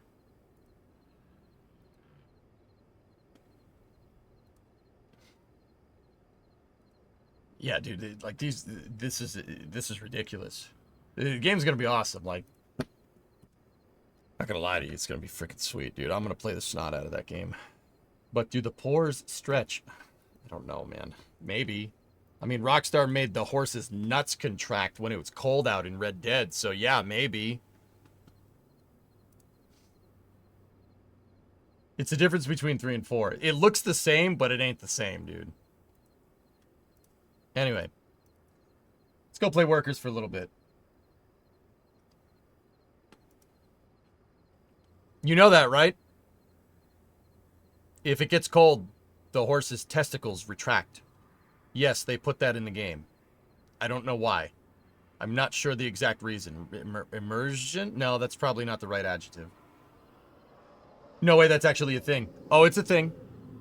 Dude, I'm telling you, Red Dead Redemption 2 is a masterpiece. That is a masterclass. That game should be studied in every single game design course ever. Whereas the same thing happens to me, Nodders. Yeah, the horses also take a dump. Yeah, and the poo stays there. Did you play RDR? I didn't play it on stream, but I've played it. Yeah, you see some subsurface scattering. See? Wait, I'm a person. I was not expecting RDR 2 to be my all-time favorite game ever. It had no business doing it. Right, sequels? I'm telling you, Red Dead is as close to the perfect game as you can get. I don't even really like Westerns, and I love that game. All right, time to tap out. Good stream today. All right. Chevy. You hear that? Hold on, let me back it up. That's telling, the trucks driving by are telling us that workers need to be played. It's definitely a small block.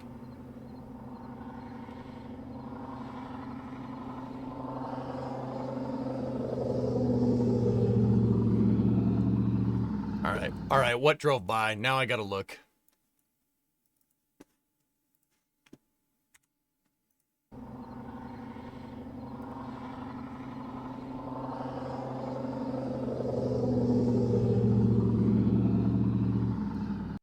Yep.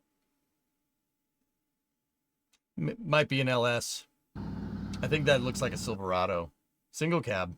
Nice. Very good. Yeah, the tire. Yeah, you might have. They might have some. You might have a tire that needs to be replaced soon. Definitely a 5.3 or a small block. Could be either one. But that was definitely Chevy. Very distinctive sound. Okay, and on that bombshell,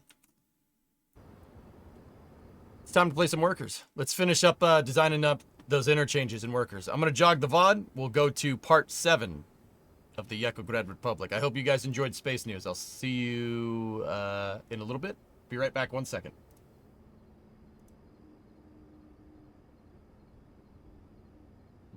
All right.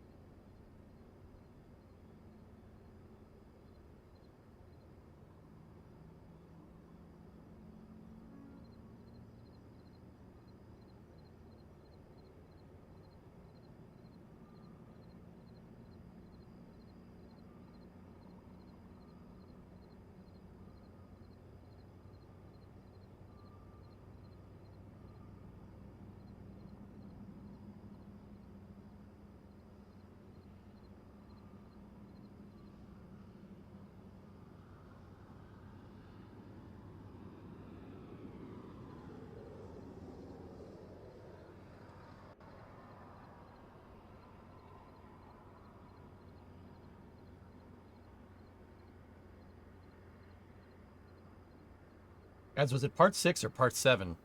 I think it was 6. I said 7. Whatever. It's fine. We'll just do part 6. I'll just